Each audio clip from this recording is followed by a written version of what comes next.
Hello and welcome to the Irish Hunting Podcast, brought to you by myself, Brendan Maguire, and Anthony Grogan. We're going to be bringing you all the best hunting, fishing and field sports from around the country.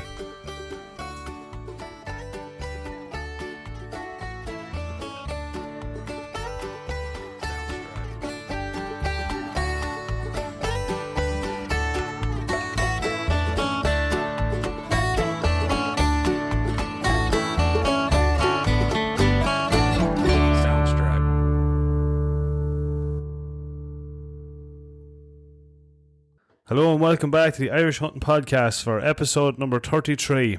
On this week's episode, we bring you our interview with the world-renowned Stefanie Lea Paulsen, or as most people know her as Hunting Steph.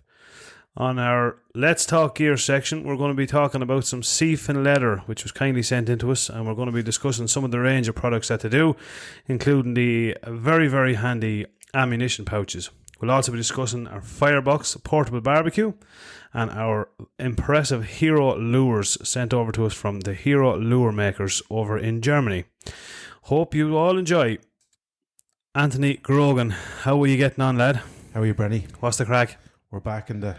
Back at base. When's the last time me and you actually sat here? Probably 3 weeks, man. 3 weeks, man, is it? Yeah. Holy Jesus Christ, you haven't changed one bit, lad. No, look at him. Still as beautiful as ever.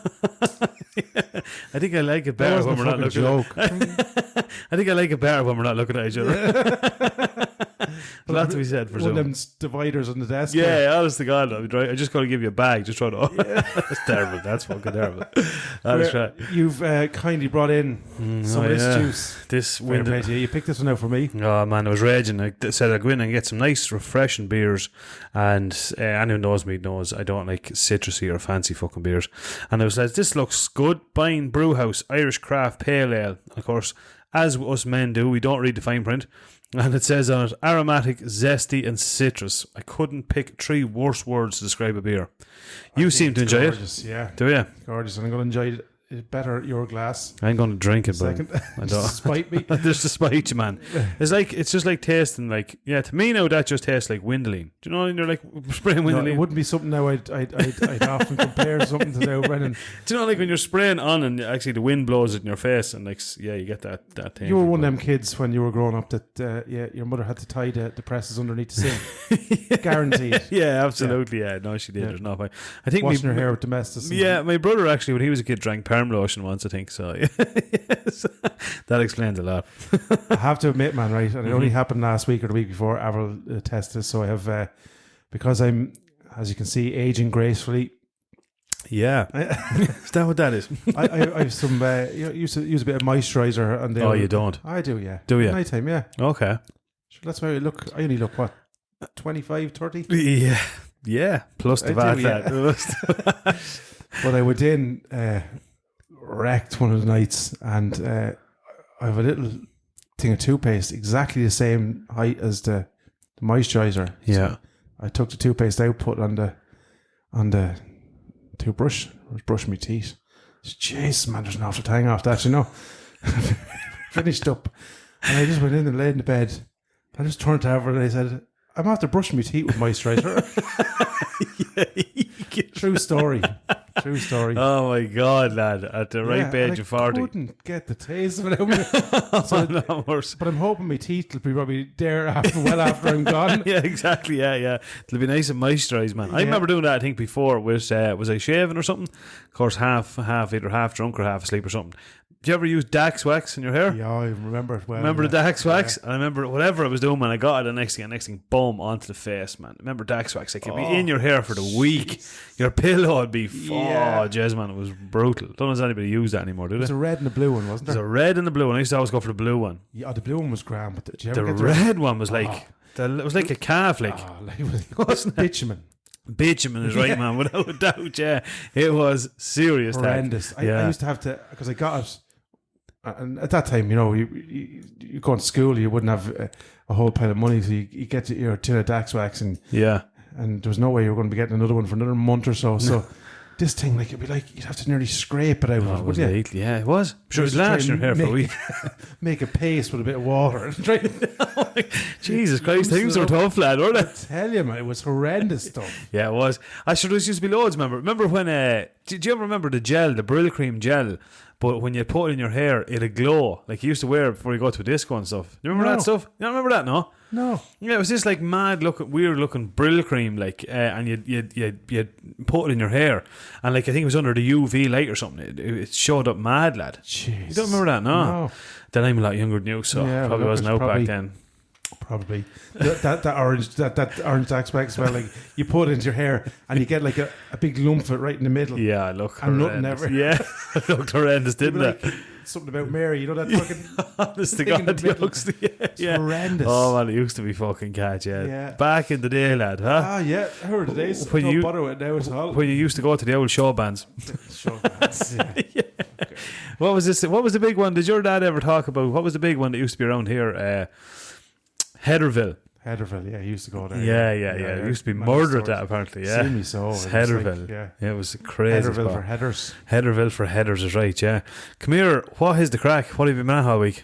Oh, sure. Look, we've been up to our Joxers, haven't we? Yeah, we have, man. It's been busy. We have the new machine in the yard, don't we? The new machine. Yeah, we do. Yeah, we have to talk about that as well. Yeah, honest to God, some job, isn't it? No, in fairness, Maisie done some job and Mick done a serious job in it. Yeah, it's a new boat. It is 100%. It's better than new boat because some of the stuff you put into it you don't get in a new boat. But plus the fact you look at it out there as a complete rig now, and you kind of. Jeez, you don't really want to touch it. No, I know. I was going to bring it in the canal the other day, and I was like, no, it'll be all dirty. It's not shock. I was like, no, fucking, I'll get it all dirty. It is like that, yeah. Yeah, I know, we're going to get it out now shortly, aren't we? We are 100%. I need to get a cover for it and stuff because I don't like it outside, even though I know it's a boat. It's designed to get wet, but yeah. But yeah, it'll help it last a little bit longer. Yeah, absolutely, 100%. Yeah, no, it looks like we need to get out. That's the next thing. We'll need to book that in maybe in the next week or two if we can. Yeah. So what have we been up to since? It's been all over, I suppose.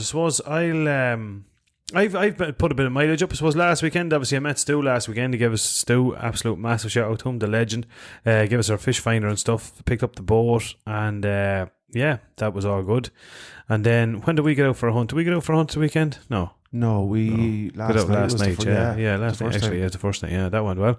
That went very well. Yeah. 5 foxes in the bag. 2 rabbits. 2 rabbits, man. Some going. Yeah, and we came home early. Well, it was early for us. It was like half 12. Yeah. I was in bed for 1 o'clock. It was like, Jesus, man, this is dreamy. Yeah.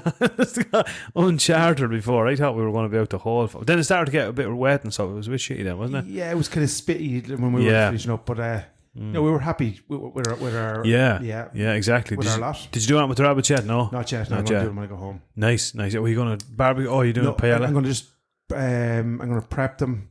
And I'm going to do something. The paella will take a bit of a day to do. So okay. I've the football match with the young for later on, and I have the AGM of the gun club tomorrow night. So and I'm just so looking forward to that. So okay, yeah. I'm not ordering a taxi even over. Hint of sarcasm. Stosh is drunk on the way over. So yeah, exactly. Cause a massive row the minute you get in there. No, it wouldn't be. No. So yeah, no, and then obviously confirmation Saturday and communion on Sunday. I'm going to prep it, put it in the fridge or freezer, and I'm going to do something nicer probably Monday. Yeah, was it right in saying? Remember you sent me one during the week? Was it bourbon glazed ties? Like ties, man. They look class, delicious. Yeah, that'd be savage. Yeah, something like that, or else a paella. I might do a paella. I better do it. Yeah, I've been talking about. I know. Yeah, it'd be nice. That'd be fucking nice. I remember. I don't know if you could do it with rabbit. I presume you probably could. I remember tasting this, and it's weird. Now, I know this sounds probably fucking weird. I don't know how long they used to say chicken wings, but they would be soaked. I wouldn't say it was overnight in cherry cola. Wow. Yeah. I'm telling you, man, as weird as it sounds. I don't know how good that would be for you, but it definitely won't be good for you, man. But it is absolutely next deep level. Fry it or something. Yeah, no, it was like charcoal over the charcoals. Yeah, charcoal chuck, but it was the way the Australians come after the charcoal. Yeah. Charcoal chuck, man. Yeah, but it was steeped in cherry cola. And what that breaks down the enzymes. Yeah, I suppose, exactly. Breaks it quick, down with this gorgeous sweetness, like kind of like a honey glazing type thing. Do you know what I mean? Just with more of a, I suppose, more of a depth to it now. Yeah, it was very nice. It was good stuff. Can't wait to get into because look, there's lovely rabbits out there last night, and we were saying what they're a little bit older than the grazers, but they're not. Yeah, but they're not prehistoric fucking bits of rubber like. The beards. And a few about. Yeah, there was a good few about now. Yeah, definitely. Yeah, I'd say if I had a silencer on that 1.7 now, we probably could have got a few more. There wasn't a rabbit, I'd say, within 5 kilometres after. Yeah, it's mad how loud that jock is, isn't it? Beirut hour. It's crazy. Yeah. Well, what do you think? What? Was it the shooting or was it the squeaking?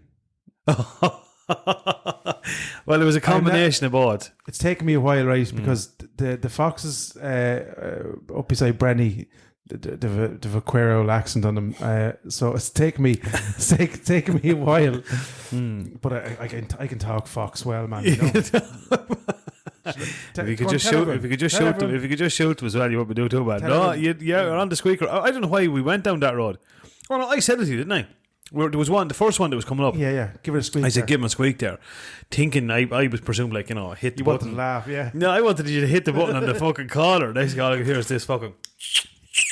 And I was like, what the fuck is this? And I say, as sure as eggs, you could see this fox bowling down. Bowling down, And then, really, I should bring a stop sign out with me. That's what I need. So I can flick it around. You just stop there. Hi, Freddie, over to you.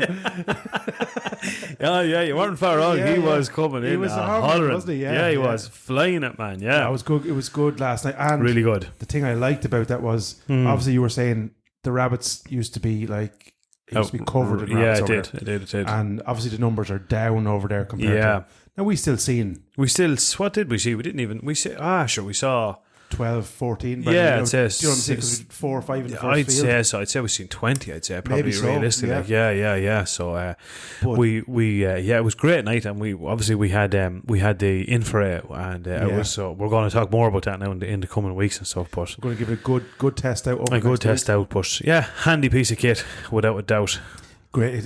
It just leaves the you can scan a field without having to do a lamp and then even the beauty of it last night when we were picking them up, the kids, when they're dead, like you'll find them, like boom, there's the heat source, walk straight up to them, which is especially in the longer grass. You'd be there for an hour, man. You would. Then you'd be second guessing yourself. Did I or did he? Yeah, definitely. Yeah, no, you would. So I picked it up one of your shots actually on the pulsar on the record. Oh, did channel, you? Yeah. One of my 12 shots. Oh, God, not too bad, yeah.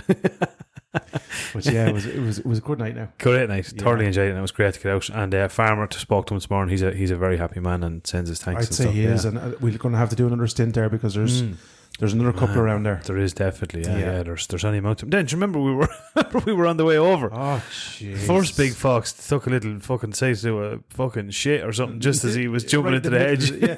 Actually sat down. I was looking at coming up to a bend, and here he was squatting. Yeah, and I was, is that a dog? Or looks at us and then hops into the hedge.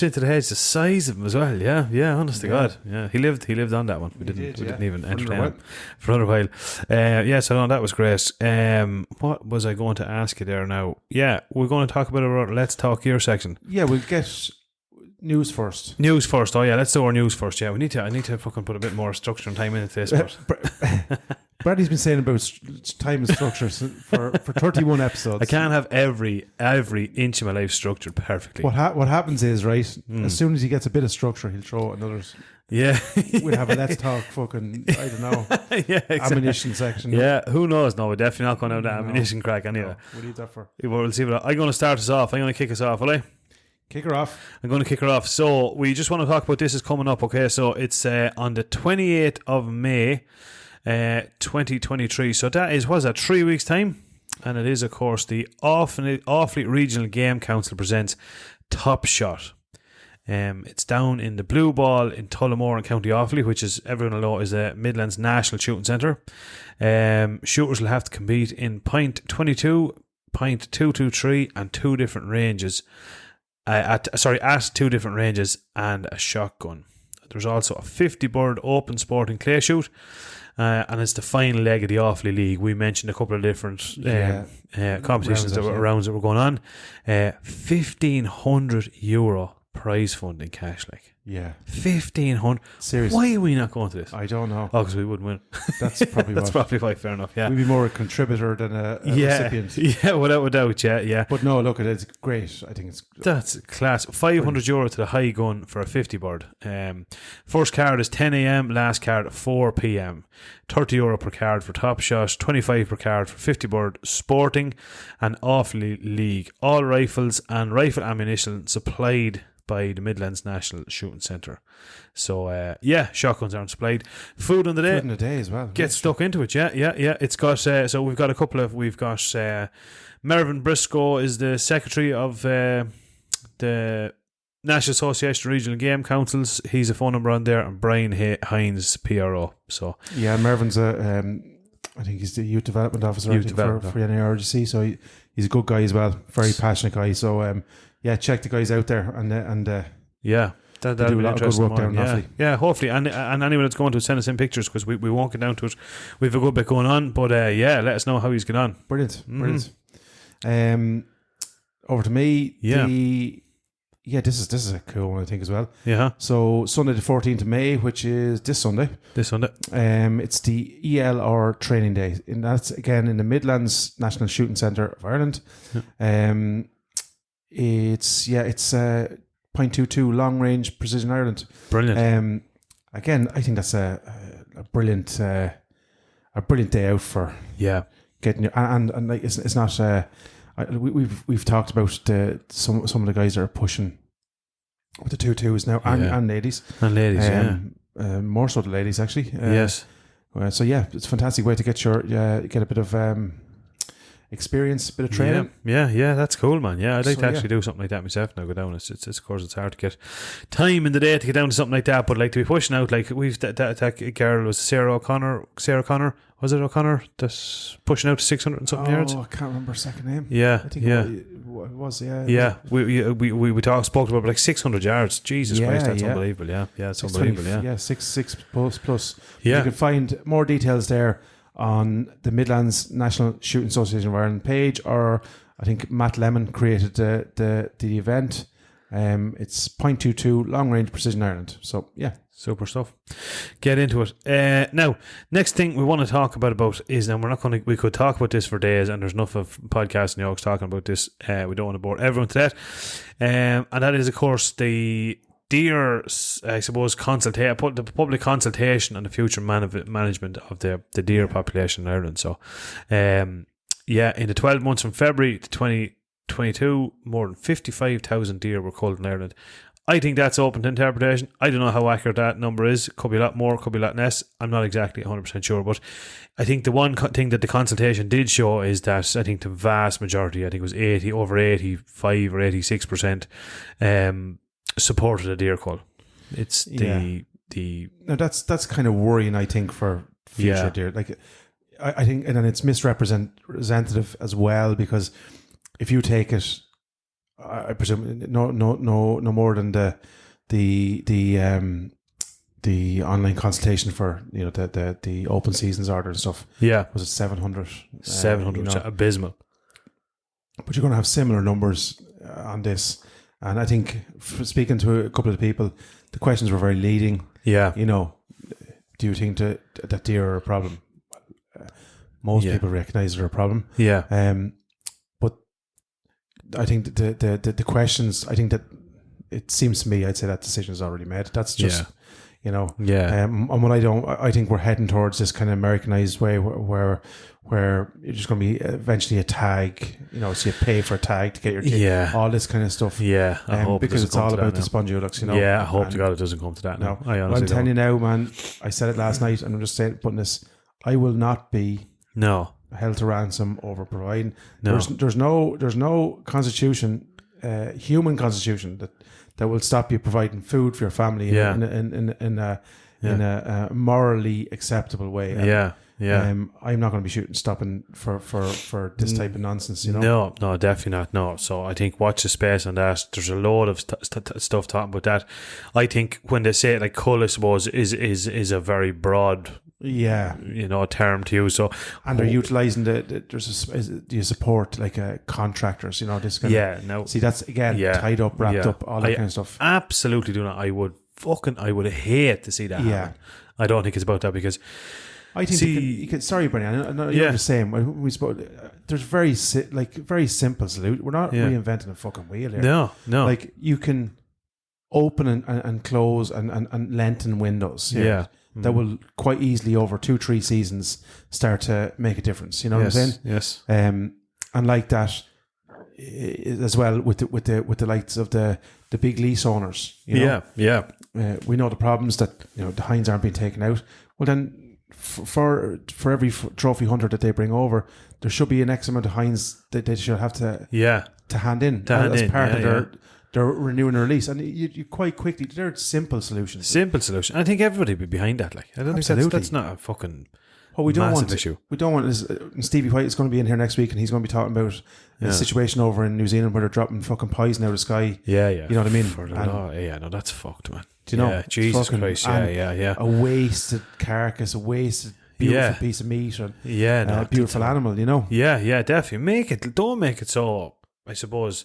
Like on one hand, you have to be wary of who you give deer license and stuff too. Like, but like, don't start making it fucking impossible and having lads jumping through hoops and there's a ton of stuff to it. We could go on for ages and ages and ages about it. There's a lot of things in this country that I think one of the biggest things the biggest issues is on a broader ranges in this country is insurance. And I think a lot of farmers are apprehensive of letting lads in and doing their letter and signing it for license because they're afraid of their shite that if somebody falls or gets injured or something, next thing there's going to be a court case and they're going, so that's that. I think that's a massive stumbling block that no one's fucking talking about. And I think it's like I'll equate it to the construction problem at the minute in Ireland, right?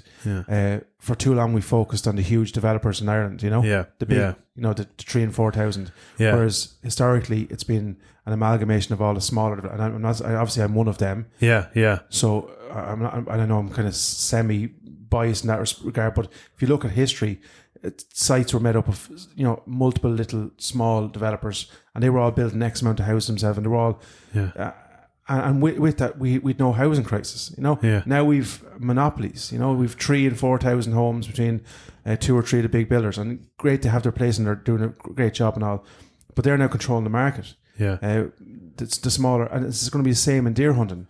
Support the small on the ground hunter who's taken 4 or 5 heads out, and if you've 20, 30, 40 of them doing their bit, them numbers all add up. Yes, because they're the guys that do it consistently. To them numbers every year. And they're the guys we should be supporting, and girls we should be supporting. And supporting a pathway into the sport, not making it fucking harder. Definitely. No, definitely. I just I don't want to go on anymore about, but I just want to say as well. One thing that would deeply worry me is where if you were to get into a situation on one of my permissions where if a farmer was to turn around and say, no, sorry, Daffel is getting it because he's paying me, because he's getting paid to do it. So I can't go in there. That wouldn't sit well. And that's already started. We know it's already started. But I think we need to watch that space anyway, and there's going to be more developments on that in the coming weeks, as they say. Isn't it? Absolutely. Next one. What do we have next? There's Predator Battle. Yes. We've given this a couple of plugs, but I suppose we just want to give everyone plenty of notice. Book this one into the diary. So it's the what date is it on? The 18th, 19th and 20th of September. And the 21st of September is the prize given. So it's one of the largest events, I think, in Europe or thereabouts. Predator Battles, absolutely. It's going to be a huge show, like serious prize money. Serious prizes too, man. Serious prizes, 60 teams, I think, taken on altogether, I think, isn't there? Altogether, 10 new teams entered already, so not all teams of last year can enter for 2023. So, there's 60 teams in total. So yeah, if you want to get in, I'd be getting your speak in fairly quick. I think for the serious, or not even serious hanging, but well, definitely someone that's really into their pike fishing and stuff like, geez, man, that's class. Even to go and meet some of the different people and Are we see going what's down to going that? on. We're going to go down. I think we are going to go down. We're not competing. We're not going to just compete go over down the 3 days because yeah. we won't have time. But we're definitely going to go down. We'll bring the boat down. We'll have a bit of a Get tour the around. biggest pike and feck off. Yeah, exactly. Yeah. That's just the way it is. Do a mic drop with a pike. Boom. Just like get it. Just like Semi-mid price. Yeah, chatties after. No, in fairness, it's going to be a serious show, and there's going to be some serious competitors down there. Serious outfits too. Yeah. Definitely. Yeah. Can't wait to see some of the gear. Like, Yeah, don't give a fuck. Don't beat them or lady. Don't No, give a she fuck. will. No, No, she'll be fuck. Who they are? She'll be gleaming. She'll be spotless, lad. She'll be spotless. Yeah. Shit, yeah. That's our news. That's our news slot over now for episode 33. Come here. Want to talk a bit about gear now before we bring Stefanie Lea Paulsen. Yeah. Or will we bring Steph? Maybe we'll bring Steph and then we'll do a little bit of gear talk, will we? It's up to yourself. Sure, you look at. Sure, This is, as you say, unedited. No, that's rawest form. we had a plan here just before we come on air, and yeah, that's no, it's out the window, seems to be all gone. No, we'll talk about our first bit of gear because we want to we're switching back. Make now. up your fucking mind, will you?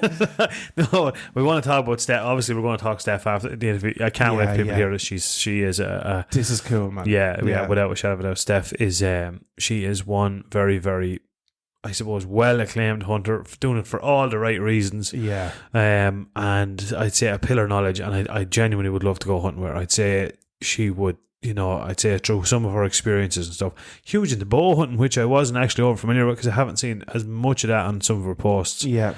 But she's definitely she's cool, man. I think, I want to thank her, obviously, for not pressing charges for me, harassing her for the last 4 or 5 months. Yeah, to come on, yeah. And I know she's extremely busy, so we were blessed. both privileged to have her on. We're a huge fan of hers, and we can't wait to get her over. Hopefully hook up with her when she's over in Ireland. Yeah. Get out on a hunt and get out for a few beers with her. Yeah, it's going to be class, man. It's going to be deadly, yeah. We need to make it all happen. Come here, we're going to dive in. We'll talk about our hero lures first before first section. So these are class, man. Absolutely class. Now we need to put them properly to the test, and we're going to do so down in Lough Derg over the next couple of weeks. You want to get down there, but these are just some of the detail that's in these. Are for I suppose for the serious. I suppose I keep using that word serious. Fisherman or woman that's going after the pike and stuff. It's like we always say, you get what you pay for in gear, isn't it? Just on that, man. Just because I'm getting caught on that wording as well. Yeah. Is fisherman unisex? Does it mean like a fisher male or fisher woman? Is fisher woman a term? I don't know. I honestly don't know, man. I don't. We'll have to ask a fisher woman. Yeah. Is it not a fisher them? We're not supposed to call it fisher them. Yeah, I don't know, man. I don't really know, want to be using terms. Man, I just zone out when I hear fishing people, fishing enthusiasts, fishing enthusiasts. There you fucking go. We have it now. Yeah, so if we insulted anyone, we want to apologise. Absolutely, exactly. Absolutely no. Some of the detail in these are we got the ones that we got sent were the Hero Hog. Yeah. Stunning bits of gear. I am terrified using them. I've had them in the water already, but I'm so afraid using them because the detail and the workmanship that goes into these are incredible. Now you were saying when they do go into the water, Brenny, they pop. Yes, they do. Oh man, without a doubt. Like you, we've watched the guys online and stuff. Yeah, and when they're going to the water, like the detail, the hair on them, and it's everything is really like just comes together. Yeah, you can just imagine why they're so successful. Yeah, successful lure. Yeah. I suppose now I wouldn't know a huge amount about lures, as you probably know. Yeah. But they seem to me like they'd be an attractive. As the fella says, you'd nearly ate yourself. Yeah. yeah. So just a bit about the Hero Hog. It's a hybrid lure consisting of a large volume head and a conventional rubber tail, the trailer.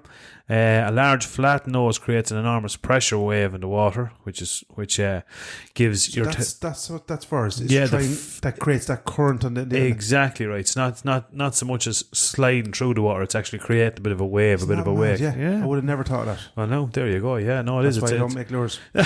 There you go, lad. You know, I write that down in my notes now. I'm going to become a lure maker tomorrow. keep at the building, I'd say, for the time being that. But so it gives you a big pressure wave, which gives your fish basically a target. The impression a really good bite is sort of in front of him, if that makes sense. You can literally feel the water pressure that the bait generates. So, and you can really feel that like a jerk weight. You can feel a sort of almost like a resistance. Yeah. So again, man, these are really bits of kit. These are not your, you know, I think they're the higher end of the price market things, but like at the end of the day, when they're in your hand, you'll see why, like, you know, and if you're getting results with them. I think there is somewhere maybe, you know, all around 100, 150 euro, depending on there are various sizes and shapes and that they go, but I think them ones retail in around 140 to 150 euros.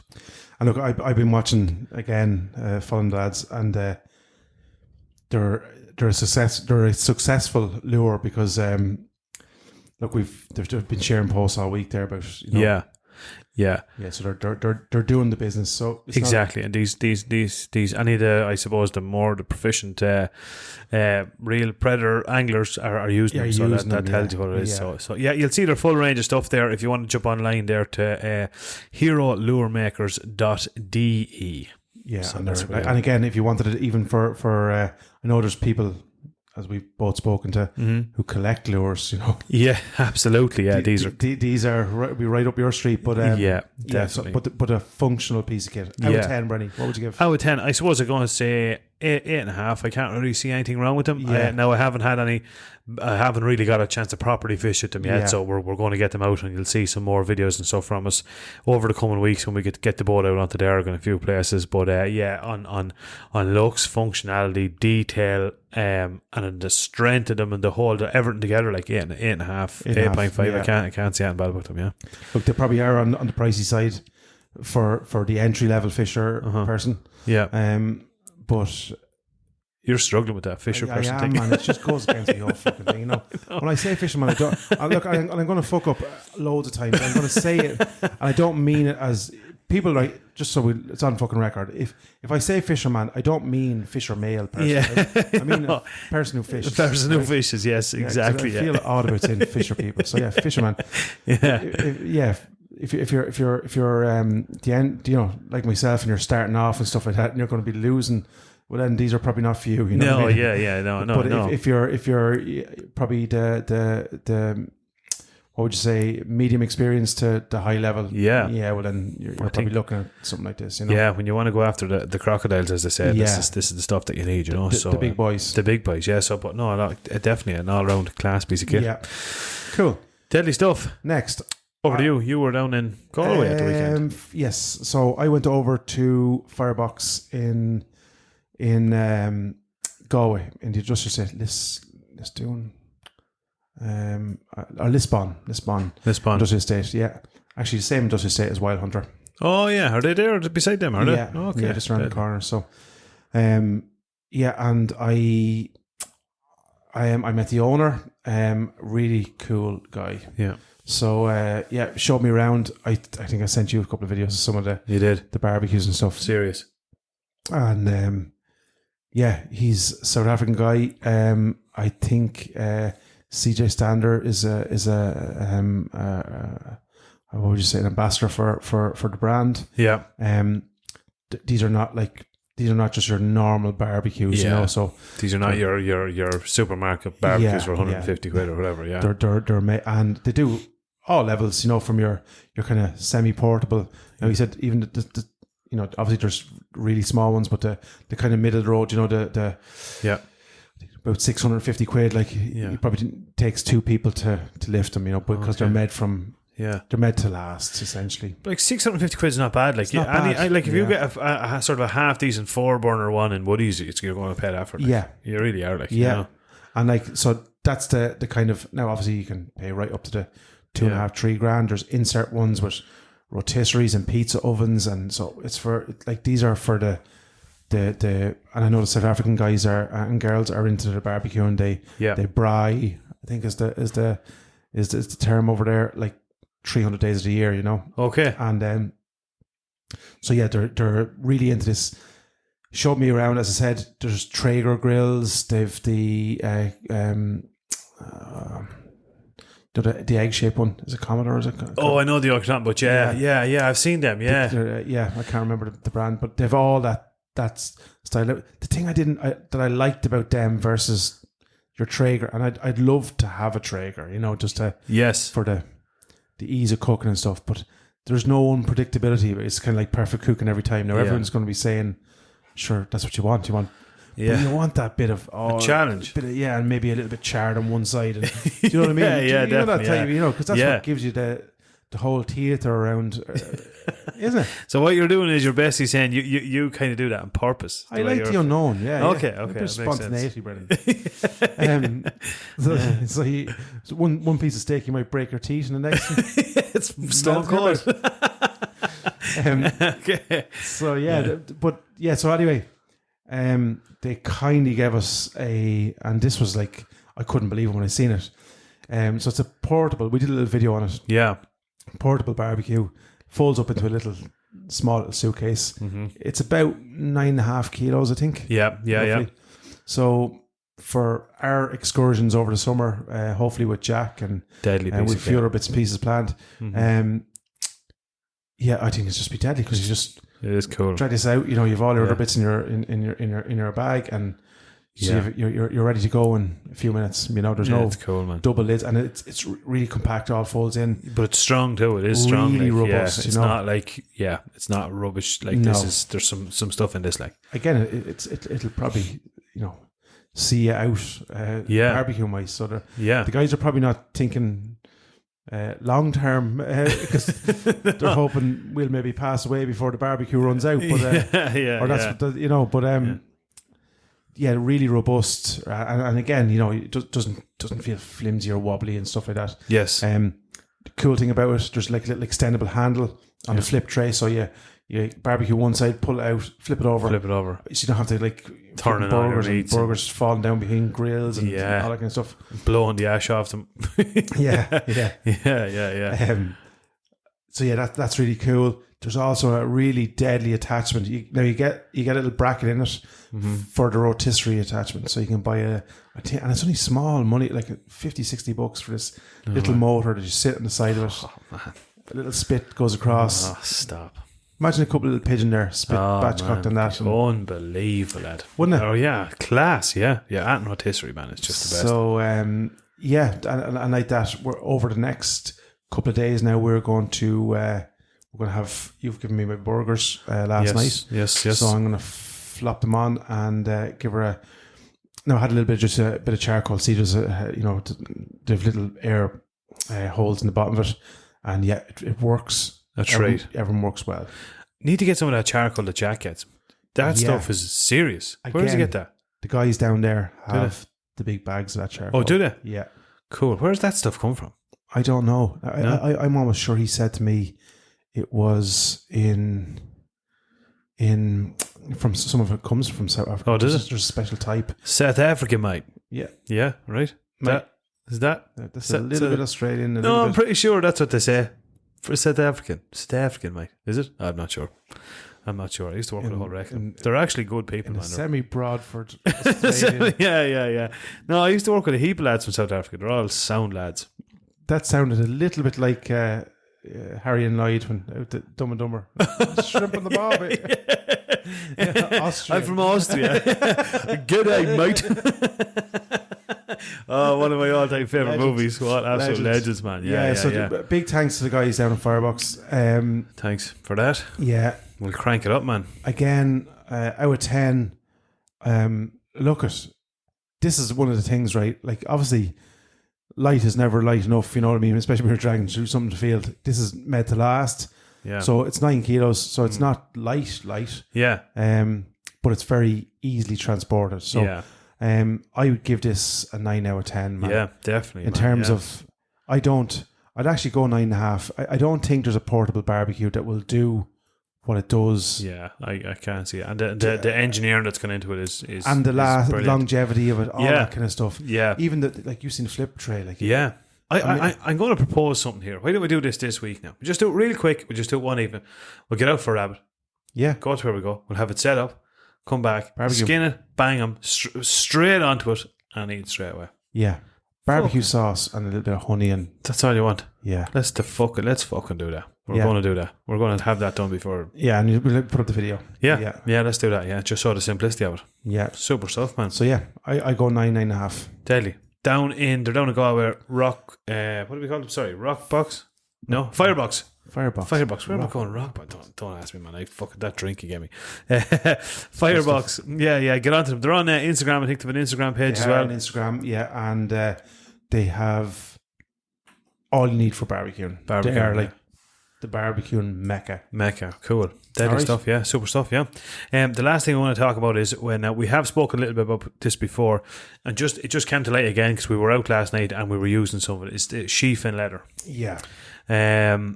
Super stuff. Like we use them, like we've obviously they'll do key rings, they'll do different bits and pieces, but the thing we love about them is we use them for carrying the ammunition. Pouches, yeah. Brilliant, man. Absolutely brilliant. Not worse walking along and fucking bullets jingling, man. In the pocket. They're the worst. Even last night I had to use them. Did you notice that? Because I was shooting that much vermin. I was like, I was just like flick it down and just reload and go again. You want a machine gun? Yeah. Yeah. Like we've said it. I think this is the thing that's so good about this is this, without even knowing, this is like your trousers. This attachment. Yeah, definitely. It's as important as your knife. Yeah, your Leatherman and your ammunition. Yeah, that's the three things that are 100% on my belt all the time. Yeah, it is. No, I'd be the same without a shadow of a doubt. Yeah, and it's I don't so understand easy. how we did it without it. Yeah, I know, man. Honestly, like I used to be bollocksing with like especially when you're out after rabbits and even sometimes if you're out after foxes, like your magazine. Typically, a magazine, if you have a magazine, and not all lads have, is maybe 3 rounds, or say if there's 5 rounds or whatever. If it's a spring clip, it might be 3, but you might only put 2 into it. So you're off, and you'll need to go off your ammunition fairly quick. Yeah, and trying to fumble them out of a box, like you're flipping them out onto your hand, taking out your magazine. One falls over them. Because you'd have. Well, I know in my box it'd be you have 2 going out of one end, maybe 3 going out of the other end. Yeah, and you're trying to find the next thing. One pops out of the other end, and you're trying to find that. In the it's just messing. Yeah, I mean, needless. Like you tried it every way. I'd have one bullet here, one up in this pocket, one in the other pocket. Yeah. In the back pocket. No matter what, it's just nice. You just don't need it. Yeah. So, like for the price of them, like they're cheap as chips, and they're just brilliant. Like and great quality. Man. Yeah, the quality of them is brilliant. We've been using these now. How long, Bernie? That's before Christmas. Sure. Yeah, it is. We're 6 months in them now. Yeah. Anyway, yeah, definitely. Like I use them the whole time. Yeah, haven't aged not a stitch has battered. Yeah, without doubt. Yeah. So Seefin, actually forgot that they're on Facebook, aren't they? Facebook and Instagram. Yeah. Seefin Leather. Go down. He'll make them for any ammunitions, and it's just such a handy yoke. Just get one. Just put it on your belt. Yeah. They're the handiest thing ever, without doubt. The thing you do, he'll ask you what ammunition. Yeah, he has the sizes and all there. Yeah. Just put in the inserts or whatever needs to be done. Yeah, and then you can have a single line pouch or a double breasted like our one. Yeah. We have some of them here in our studio. Soon to be in our new studio, but they're just they literally are like they're just we use them, but we have some here that are just on display because they literally are. They're just so well made. They're just cool. They're cool. Yeah, cool things to have. Out of 10, Bernie. Sure, you couldn't knock them, man. Like there's not like 10 out of 10. Like I can't. Like I can't. Like if I was to knock them on something, what could I knock them on? No, nothing. I don't. And that's not obviously it's a plug for Seefin Leather, right? Yeah. But it's not like genuinely. If you don't have one of these, I would seriously recommend be it fox hunting or deer hunting. Even for like if you had your mag. And you had the single one of them. You had a single line if you didn't want to add them too heavy. Definitely. With 5 extra rounds, like what more do you want? What more do you want if you're out stalking or whatever? Like, you need to just have it on your belt. It's just the handiest thing ever. Just so easy to go for. So 10 out of 10. 10 out of 10. Well done, man. Well done. Super stuff. Yeah. We better bring this interview, I reckon, will we? Oh, yeah. We're doing the interview now. Well, I think so, lad. We've been waffling on there for a while. This is going to be a 6-hour-long podcast. Another fucking grenade there. No, we'll go for it now. I think now's the appropriate time, right? So here we go. This is Hunt and Steph, and you're going to enjoy this. Stefanie Lea Paulsen, welcome along to the Irish Hunting Podcast. Hi, Steph. Hi guys. In our usual form, we had a couple of technical issues there, but we got there. Yeah, perfect. We finally got you on, Steph. We've been trying to get you on for for a while, but you're busy. Yeah, I am busy. Yeah, mostly hunting all the time, but yeah, it's Not a, off season now, so I have a little bit more time now. yeah, not a bad complaint to be busy hunting. In fairness, it's pretty good. No, it's pretty good. It's pretty good. It's off season now, so yeah. You can But relax, recharge the batteries, and get ready to go again. Yeah. It's good. I need a little bit time off actually sometimes. I'd say that. I'd I'd say imagine, that. definitely, yeah. You're just back from a hunt in Sweden. Yeah, I just went to Sweden. Yeah, that's right. Yeah, so I'm hunting still actually. Yeah, I actually didn't have much time off. Yeah, I just went to Sweden. It was just a long time, just me and myself actually. Wow. Yeah, I went up there 6 hours up from where I live actually, so it's quite far up. And it was just out in the forest, just be by myself, sit there, hunted a wild boar at night, and I actually stayed out in the hunting blind all night, and then in the morning I went after buck. And yeah, I didn't shoot anything actually. I could have shot a wild boar, but my thermal scope or night scope let me down actually. So Oh, really? yeah, that was not good. And then I had a moose on in sight, so I could actually have shot that, but they're not in season. And then I stalked in on a roebuck, and I had him on 34 meters, but he was in velvet and a 6-pointer, a nice small 6-pointer. So yeah, I didn't want to shoot him. So I could have. You could have, yeah. Could have, yeah. And that's good enough for me. I don't need to shoot them. Yeah, it's good. It's great. Yeah. Even being out there sometimes and seeing them is probably the biggest part of it, isn't it? It's the biggest enjoyment. Yeah. Just being out there in nature. Do you do that often? Do you head off yourself just randomly and for a couple of days, just shoot the breeze? Stay with us. We'll be right back. Welcome to Untethered and Wanderwise, where adventure has no age limit.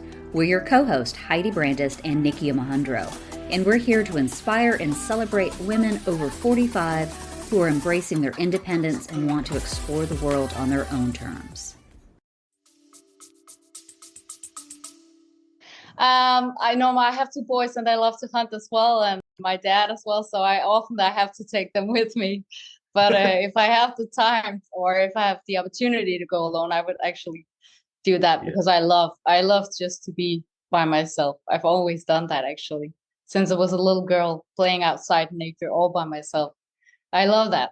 I love the alone time out there. So I do it as often as I can. Yeah, it's good for the mind as well as the body. Yeah, absolutely. And for me, I don't have to shoot anything because when you have a moose or a roebuck in your sight and you know I could have shot that one, you can sit there for a long time. I sat with the moose there in my sight and thought, oh, I wanted to shoot him exactly there. So I sat there. I had him a long time there.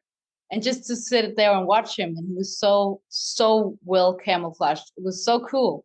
And you don't need to shoot them because the shooting part is what I, actually don't like that much. So yes.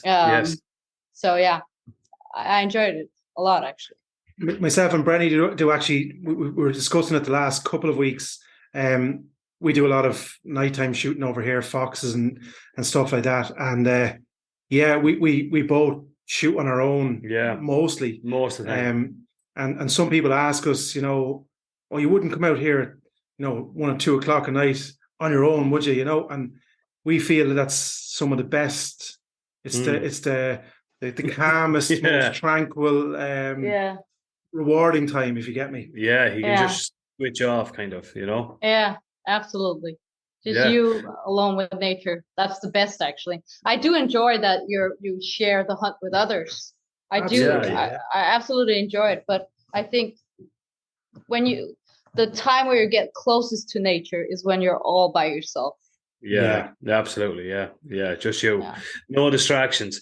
So I suppose going back a bit, tell us a bit about yourself. What got you into this, which is unfortunately is kind of mostly a male dominated kind of an area. What got me into hunting? Yeah. My dad, for sure. Okay. I've always been a daddy's girl, and sorry, technical You're all problems right. here. So I think my father took me fishing the first time when I was 2 years old.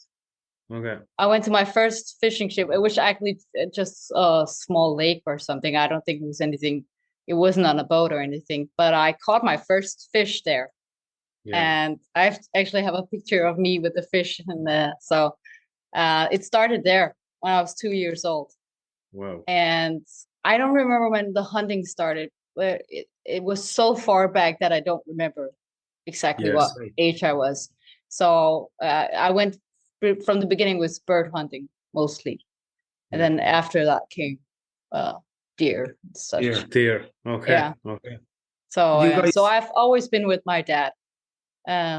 So I kind of just followed him, and that's why I came into it. And I just loved it from the beginning. I feel like I just have it in my blood. Yeah. It's like I Yeah. was meant to be a hunter. No. So Yes. we Yeah. often say it's in our genetics, it's in our DNA, isn't it? It's something that's yeah.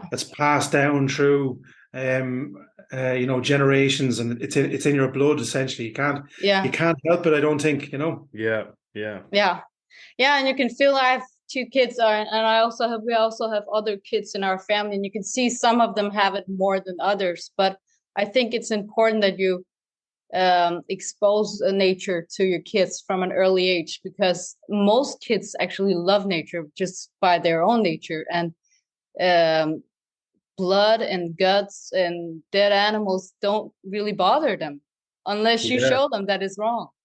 Because Yes. most kids are just, they love it, absolutely love it. Yeah. So Absolutely. I think most kids actually have it in, and some Yeah. of course are more into it than others. Absolutely. Yeah. But And it's being good. in nature is natural for kids. Yeah, yeah. I see it. My own son, he's Cooper's 7, but from the time he was probably 3, I brought him fishing. He was there with me when I got my first ever buck, and Mm-hmm. stuff like that. He'll never forget. Yeah. I was there when No. he caught his first big pike. Stuff Yeah. like that. He just Yeah. and I always said I'd love to, if I live long enough to, when he gets older, for both of us to go on hunts together. Yeah. That's my dream. To, like you have Yeah. with your dad. That's Yeah. that's I have it with my dad, and my dad also has it with my kids now. So that's Yeah, perfect. brilliant. It's 3 That's generations. Brilliant. We took my boys hunting from also when they were 2 years old. We started there. And in the beginning, it was just my father often took them on his shoulders and then went into the forest. And then he had a little toy gun, but it was a real gun, but it didn't work. So, but it could Yes. still, let's say, "Toof." So he sneaked in on the pheasants. And Gabriel, the oldest one, he had them on the shoulders, and he sneaked all the way into a pheasant, or stalked into it. And then he said, "Okay, Gabriel, shoot it." And then he took the gun up and he shot. And my father said, "Oh, I think you almost got it. Almost, you almost hit it." Brilliant. And the cool thing is, my father, just because before he took the shot, he could feel he got fever. His legs were just totally shaking. So he had the fever already there. And I think that did it for him. He was hooked already there. So From that moment, he was destined to be a hunter. Yeah. For sure. Yeah. And I also took them out. I think they were about 3 years old, actually. We already took them out bow hunting, and they had their own bow. And because I wanted to teach them from an early age to become hunters and be good at it. So they actually had their bows with them and releasers and everything, but the bows, there were no draw weight in it, so they couldn't kill anything. But they still stalked in on animals, sat there in the blind, and draw to the animals. But of course, they couldn't shoot it all because it was a toy gun, or toy bow. But they still have the feeling, and they still got the fever, and they thought they were about to kill an animal. Yeah. So they had all the feelings that we others have, but they wouldn't be able to kill anything. So yeah. It's brilliant. We always say as well, like when we're describing to people who don't hunt, because people have this perception of hunters that, we as you rightly pointed out, the killing part is probably the least enjoying part. You know, obviously the harvest of the meat is enjoyable, and we love that. We love the actual the right up until the killing part. You know, but and that's the part that none of us really, what would you say, enjoy.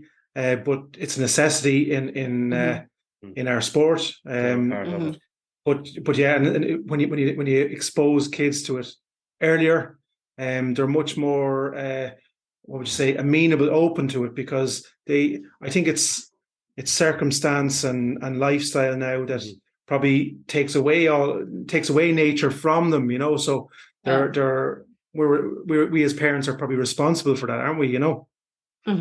Yeah, absolutely. And yeah, like you said, I also taught my kids, you know, I was never strict with them being totally clean.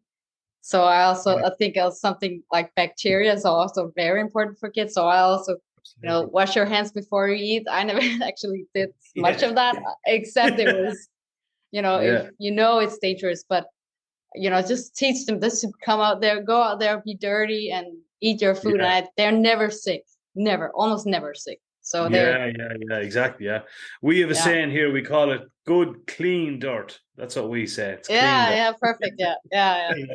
But you know, most people today are totally bacteria freaks. They're so afraid of bacteria, and it's stupid because we are bacteria ourselves. So you know, of course you have to be careful, but it's too much today. Yeah. You have to build up your immune system. That's how you do it. You know, it's simple as that. You have to, kids, get out there and get dirty. And I've often seen my own son, and I've seen other people looking, and he'd be tucking into a sandwich, and there'd be clay and muck on his hands and under his nails, and people would look at him like, "What is the story here?" And I'm like, "Oh, he's having fun. You know, no harm, any harm." Yeah. It's okay. It's totally okay. Yeah. So then you obviously you've progressed then, obviously, from going out with your father from a young age to being probably one of the biggest female hunters in the world now, I safely say. So talk us through a bit of that. What are you asking me about, actually? How did you become so well known? I suppose obviously in throughout the sport and throughout the industry. You're obviously you're good at what you do. Yeah, thank you. Well, I think you know, I have a business with my dad. We have DK Way, so obviously I had an interest in promoting me and the business, of course. So and I think Facebook and Instagram got big. I actually remembered because, you know, it wasn't that long ago, or Instagram, I don't know how many years now, but I was pretty quick into Instagram, and I just liked the feeling that I wanted to share my passion for hunting. That's one part of it. I love to inspire others to do the same. Also, when I have 2 kids, I so much love hunting, and I would so much love to get more to experience what I'm experiencing. And I also know that the more hunters we are, the stronger we are. And you see what path we're going down. You know, you have to promote this, and you have to promote it in the right way. And also the natural way. I think I want to tell my story as a hunter, and I want I want to expose as much as I can that hunting is just the best way. It's the right way.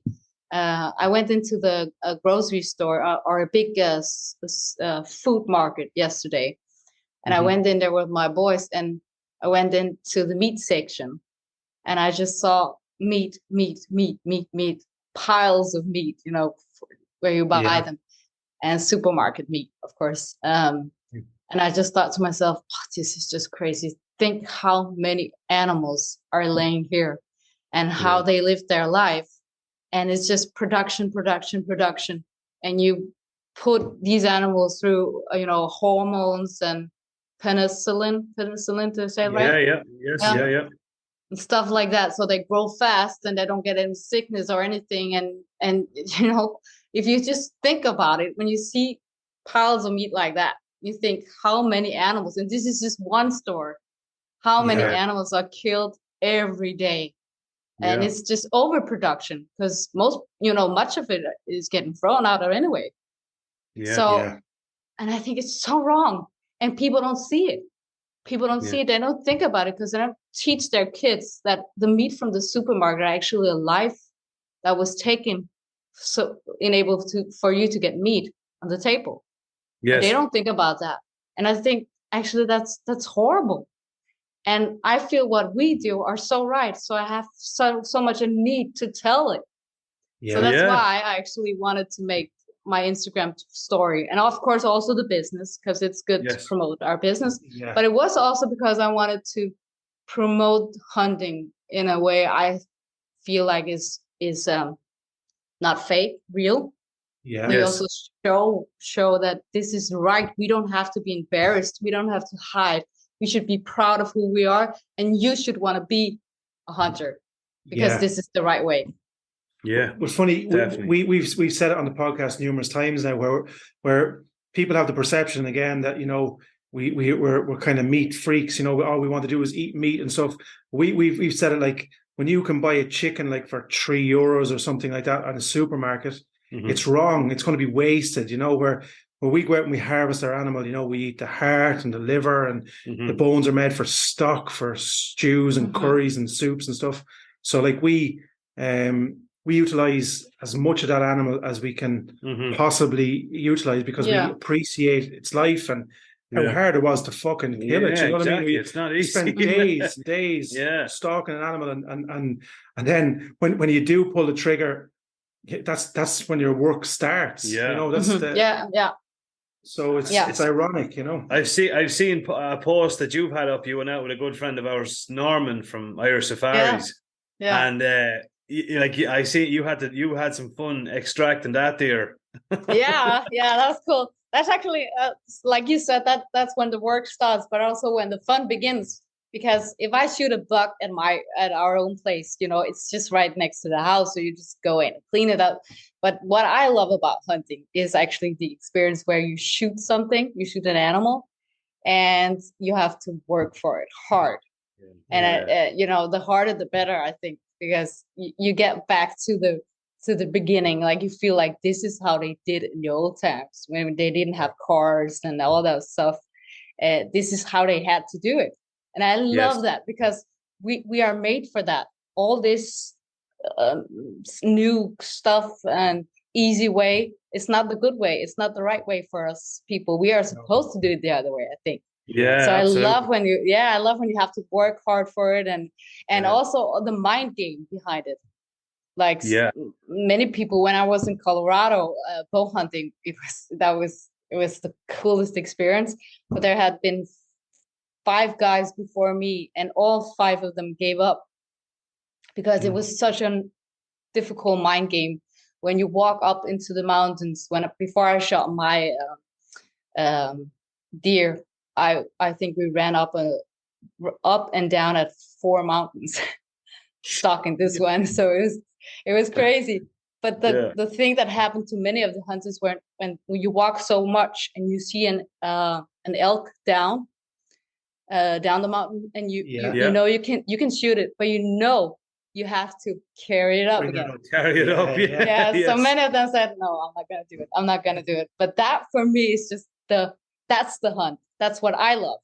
Yes. That's where the real hunt begins for me. Actually, I love that. The shooting part is the least part of it, but the mind game behind all that, and your stalking skills and your shooting skills, of course. Also, I was standing on one stone with just one leg, and the guy was holding my back while I shot with my bow.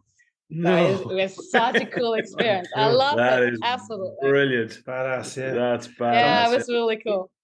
We have it from very, very good, some very good inside information. Yeah, you're one of them hunters that you don't give up. You don't give up. You don't take any help. Yes. You shoot the animal. You want to pull it out yourself. Yes. There's no holding it up for the picture and then letting somebody else carry it down the mountain. There's none of that we hear. No, because like I said, that's what I love about it. That's actually what I do it for. I love that part of it. Because for me to shoot an animal, also when you shoot it with a rifle, it's not that, it's not that difficult. It can be sometimes, but that's not the most difficult part. I love the part where you have to struggle hard for it. And after that, when you've shot the animal, for some hunter, it's like, then it's over. Somebody else cleaned up for you. But for me, that's where it really begins. And I love that part. And the harder, the better. Yeah. I love that. I love that. Yeah, and it's like, I suppose it's a bit famous, like to put it into perspective. Like you said earlier, if you walked outside your back door, shot a 12-pointed red deer, right? Whatever. But if you stalked for 2 days in some of the toughest terrain ever to get an 8-point red deer, and spend a day and a half and broke your back twice getting it out, that's the one you're going to talk about. It's not the one that comes easy. That's not the one. No, absolutely not. Absolutely not. So that's why I love it also, because I shot a bow or a buck here last season with my bow, and it was actually standing almost behind the house. So me and Gabriel, my oldest son, we needed some meat. So I even don't think I took hunting clothes on, but we just ran down there, took my bow right away, went down there, shot it. And it was just like, oh, that's not even hunting, even though it was with bow, it was just too easy. Yeah. But you can do that also sometimes because you just get meat. But for me, that's not hunting. That's not real hunting. So. Absolutely. Yeah. You mentioned the bow as well, Steph. Obviously, we can't hunt with a bow over here for some kind of stupid reason. I think we've become desensitized from the way nature works, unfortunately. We've both said if we could choose, I'd put the rifle away and I would use a bow all the time, but unfortunately the laws and the powers to be say we're not allowed, so it's unfortunate. But that's pretty stupid.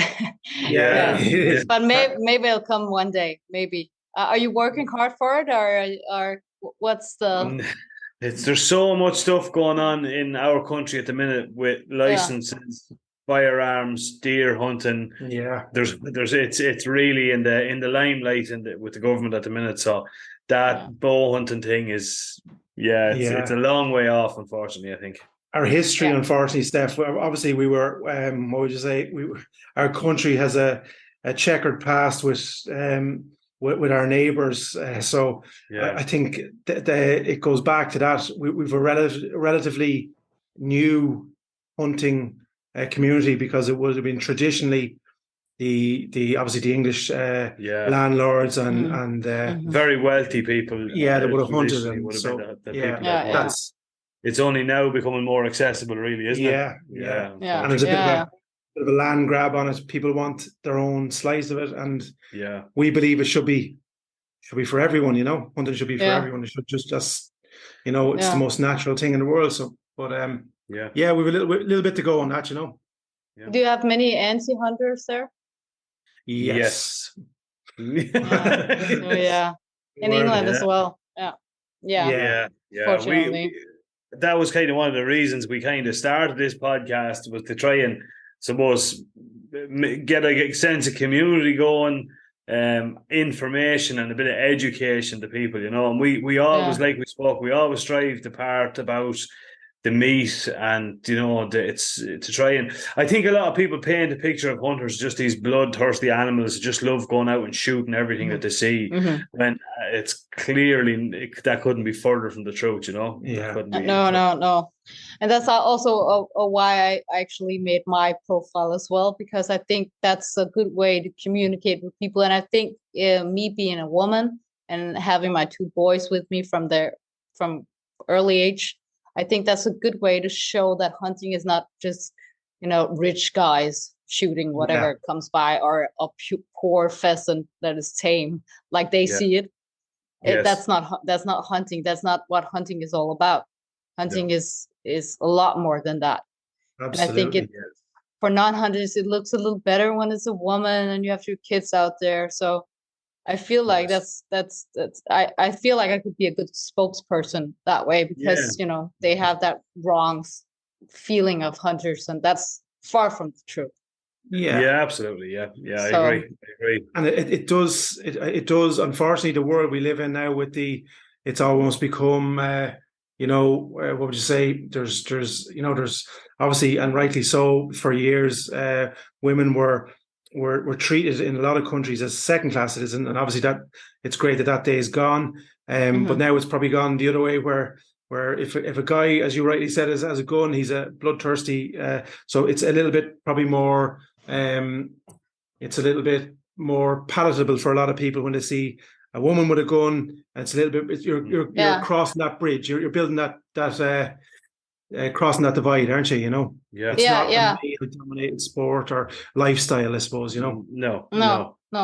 But it's also important for me not to show it in the wrong way, because you can also just show it like, call yourself a huntress and show yourself hunting with a lot of makeup on and sitting there, and some profiles are just, I not to diss anyone, but I actually does a little bit of this, but you have to show it the right way, because but that's also what hunting can be about. You can everyone are allowed to be hunting, and you can hunt your way. So we all allowed to be here, but I feel like it's important to show that when you're a woman, to show that it's because we have a lot about this, women or we equal and all that stuff. And for me, it's important to show that hunting is for everyone, and it doesn't matter if you're a woman or a man or a kid. You can be a part of it, and it doesn't have to be like you're a huntress and then you sit there with a lot of makeup on and you kind of put it in that space or that seat, and then you don't have to be that. And I feel like it's also important to show that even though I'm a woman, I don't have to, I love that there are difference between a man and a woman. Yes, I love that we're not equal, and I don't feel like we're equal at all. Of course, we have to treat each other with respect, but I hunt with a lot of men. And I love that. And I surely see that there's a difference between us. I'm just not as strong as a man, and I can never be that way. And I don't want to be that way. I love that men and women work together. And I think actually I'm mentally strong, very, very strong there. Yeah, and that's my force as a woman. But I love the two parts, and the woman and the man. So I don't want to show like I'm a woman. I can be just like the hunters, and I'm like the men. Blah blah blah. You know what I'm talking about, right? Yeah, absolutely. Yeah.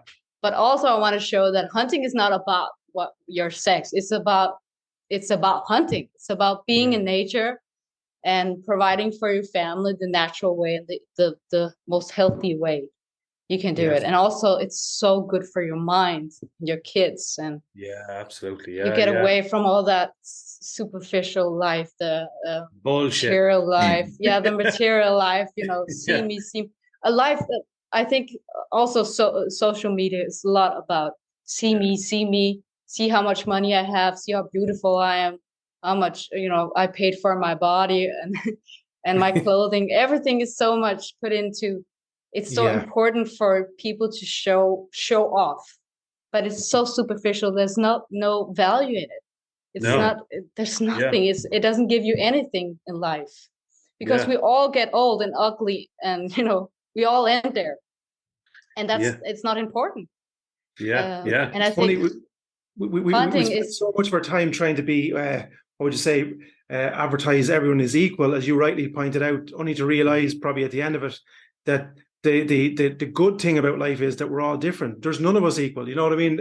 No. Brennan here beside me, would lift twice what I lift. So we're not equal. And you rightly pointed out, we both said on our wives, are some of the strongest minded people we know. So like, and we all have a role to play. We all have a part to play in that. And whether that is a preparation of the meat, or my wife is better at prepping the meat than I am, because she's just far more methodical and so on. And that's just as important as the hunting part, Definitely, just as important. And just on what you were saying there with Instagram, I think I know exactly what you're saying. Some people, for instance, whatever sport they're in, be it hunting or fishing or cycling or whatever, they're more focused on getting a good picture for their Instagram page. You know, the whole reason a lot of times they're doing this is to build their social media profile. When that should be, in my opinion, that should be the last thing. Like, obviously, yeah, if you have a company and a business, it's part of it. But the first and foremost thing is to get out there and enjoy it. Yeah, Do it absolutely. for the right reasons, you know. And then if someone takes a good picture of you when you're doing it, that's just a bonus. Happy days. Yeah, of course, yeah. That's why it's important, because, you know, I also take pictures of, obviously, when I'm hunting. But I also do it because, you know, I have to. It's kind of, otherwise I couldn't do what I'm doing. Yeah, exactly. Yes. But it's so important for me. And I have days here at my 2 kids where they're not allowed to have their phone because I'm very strict with it. So I'm actually anti social media and all that, phone and too much of it. It's important and you need it for your business, but it's not good for you. I think it's not good for, especially not kids. So I actually, when I go hunting, I either take a picture before or after. But you can use it as a camera, but I never sit on social media when I'm hunting. I have fallen in the trap sometimes, you know, when I'm boring, nothing happening, and you're not really in the mood. So you sit there and go on Facebook. But I always say to myself, no, stop it. Because I think it's so wrong, and it destroys everything about hunting when you sit on social media while you're hunting. Yes. Yeah. So it's so wrong, and I hate it. I don't want to do it. I don't want to do it, because, you know, that then we come back to this life where everything is superficial, everything about your social media life, which is not social at all. I mean, you're not social when you're on social media. Yeah, exactly. So, and that destroys the meaning of being out in nature. Yes. So you really have to put your phone away while you're hunting. Exactly. If you were stalking a deer and you were wearing some nice makeup and perfume, I don't think you're going to be very successful. So no. And it's also about you're not there mentally.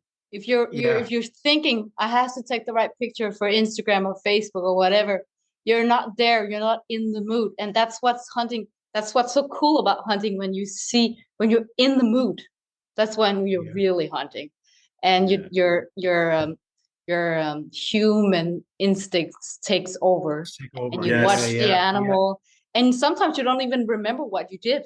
You just follow your instinct. But if you're on your social media, you'll never get in that mood. Exactly. So. I agree. There was one actually cool. This is where I suppose social media is cool. We both looked at one of your videos where you've like you're hunting geese or shooting geese, and there's a flip up hide in the ground where you just pop up and sit up, and like very impressive. Class. Very impressive. We like that went straight on our bucket list. I want to go there and do that, whatever that is. The Supreme Hunter blind, Yeah, it's cool. Yeah, it's the cool. You do a lot of geese. You hunt a lot of geese over there. Yeah, absolutely. Yeah, I think we go on 40 hunts a year or something. Wow. Just for geese. Yeah, so it's crazy. We when the season starts, it's crazy how much we hunt. I mean, it's too much sometimes, but we have to be out there and able to produce and or develop the right gear, because the goose hunting is also always changing, because more and more are coming in, and that changes. You know, the barnacle goose are taking over here in Denmark and in Europe actually, and you can see a change with the others, and also the climate is changing. So 10 years ago, we had many Canadian geese here, and we never see them anymore.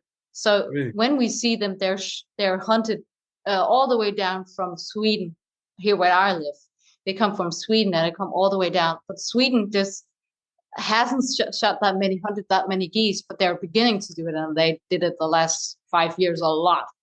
And you see that when the geese come down, they're actually very skittish and very difficult to hunt. So you can't use the same methods as you did 10 years ago. So you have to change the methods all the time. And the geese get smarter and smarter and smarter. In the beginning, the barnacles are here. They're quite easy to hunt. But we know that in 5 years, they're going to be difficult because we hunt them a lot. Yeah. You have to hunt them a lot, because if you don't hunt them, they'll just explode. And they Okay. either get sick or the government has to do something about it because they do too much damage. And you harvest the meat. Obviously goose here is a well recognized meat. It's beautiful from what we've eat. Do you cook them much over there or? Yeah, we do. I actually sometimes too much of them, but we're beginning to give them away to people just to help others, for free. Yeah. Just come get them. We do that a lot actually. But we also have an agreement with 3 different butchers. Okay. So they come and get the meat, and you can't sell geese here in Denmark. You can't sell the meat, so you have to just give it away. So there's no business in it for us. Okay, but it's a good use. But it's okay. It's okay because the most important thing is that you use the meat. For us, it's very important. So if there were business in it, we might sometimes not be able to get sell it, and then there would just not be used. So for us, it's a great feeling just to give it away for some people that will love it. So, what's your favorite goose dish then, Steph? What would be the go-to? I eat a lot of. Actually, it's very simple because barnacle goose. We in the beginning we didn't really like the meat. It tastes a little bit gamey. Yeah. But my dad, I think it was a Danish television here in Denmark called Nakker Ed. It's a very, very popular hunting program here in Denmark with a chef and a hunter going hunting around the world. Then the chef cooks for the hunter. And it's very popular. And I think Meat Eater was inspired by this Danish program. Yes. And that program helped so much us hunters here in Denmark because the way they, all non-hunters love that program as well. And their kids love it because they present it in such a good way. Hunting. Brilliant. Yes. Brilliant. Yeah. So it's so good for us. But he cooked barnacle and Canadian geese because we actually helped them shoot them. We were in the television show, but behind the scenes.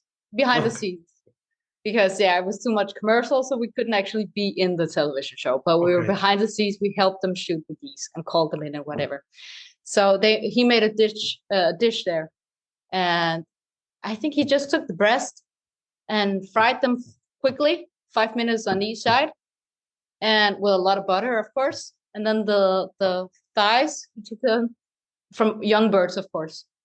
And I think he fried them quickly, and then he cooked them for an hour or something. Or we do that I'm not sure if he did that, but that's what we do.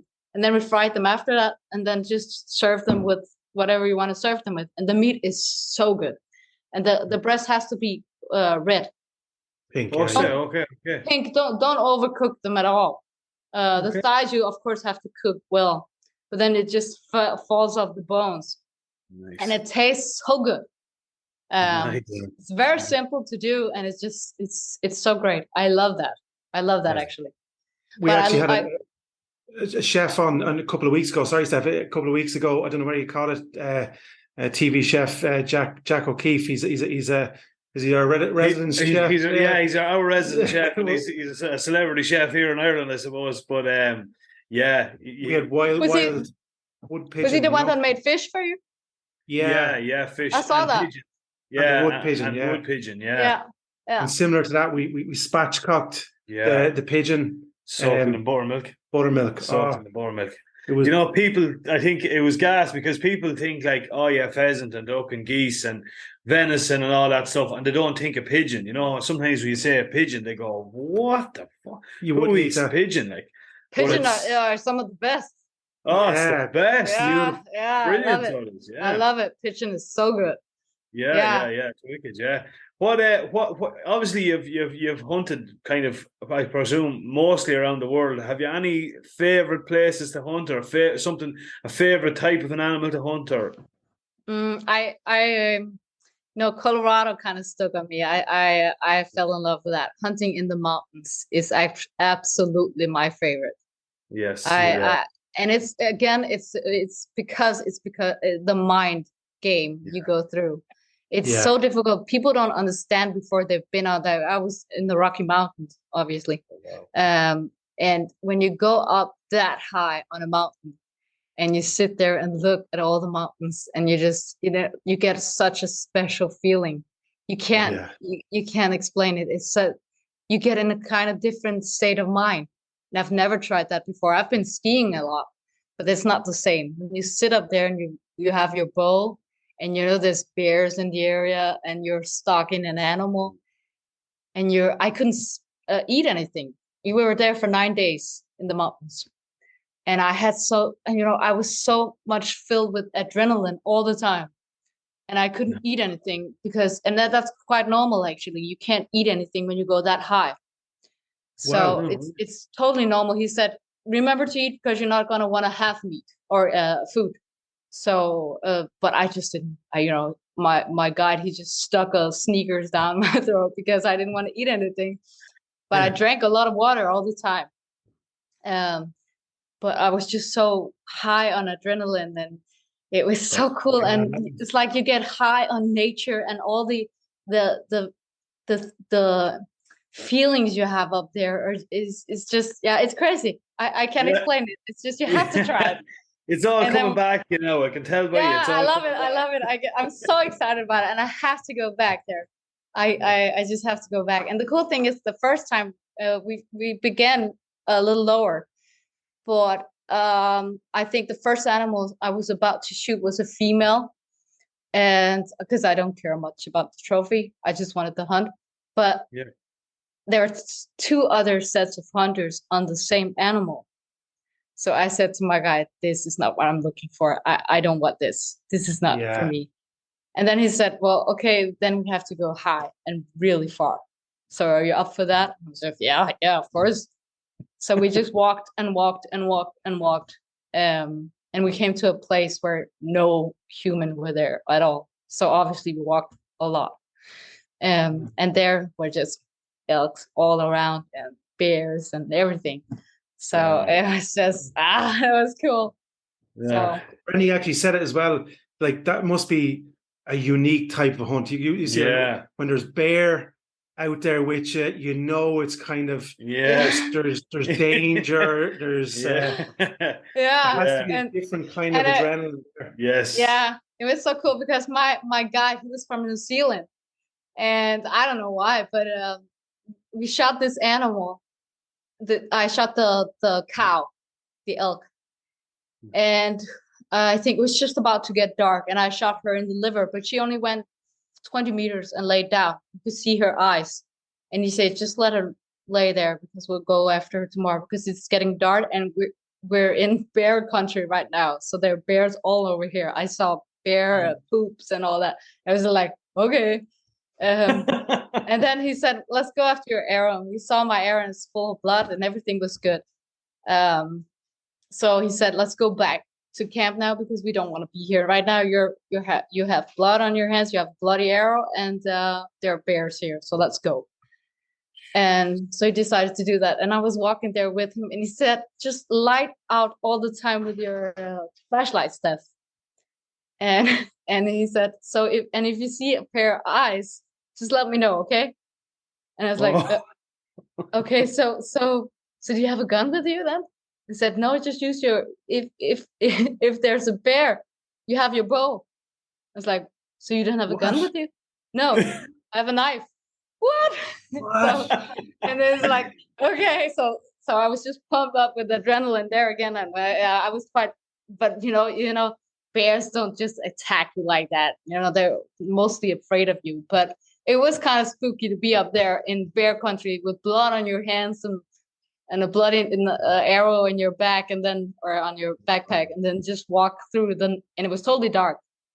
Wow.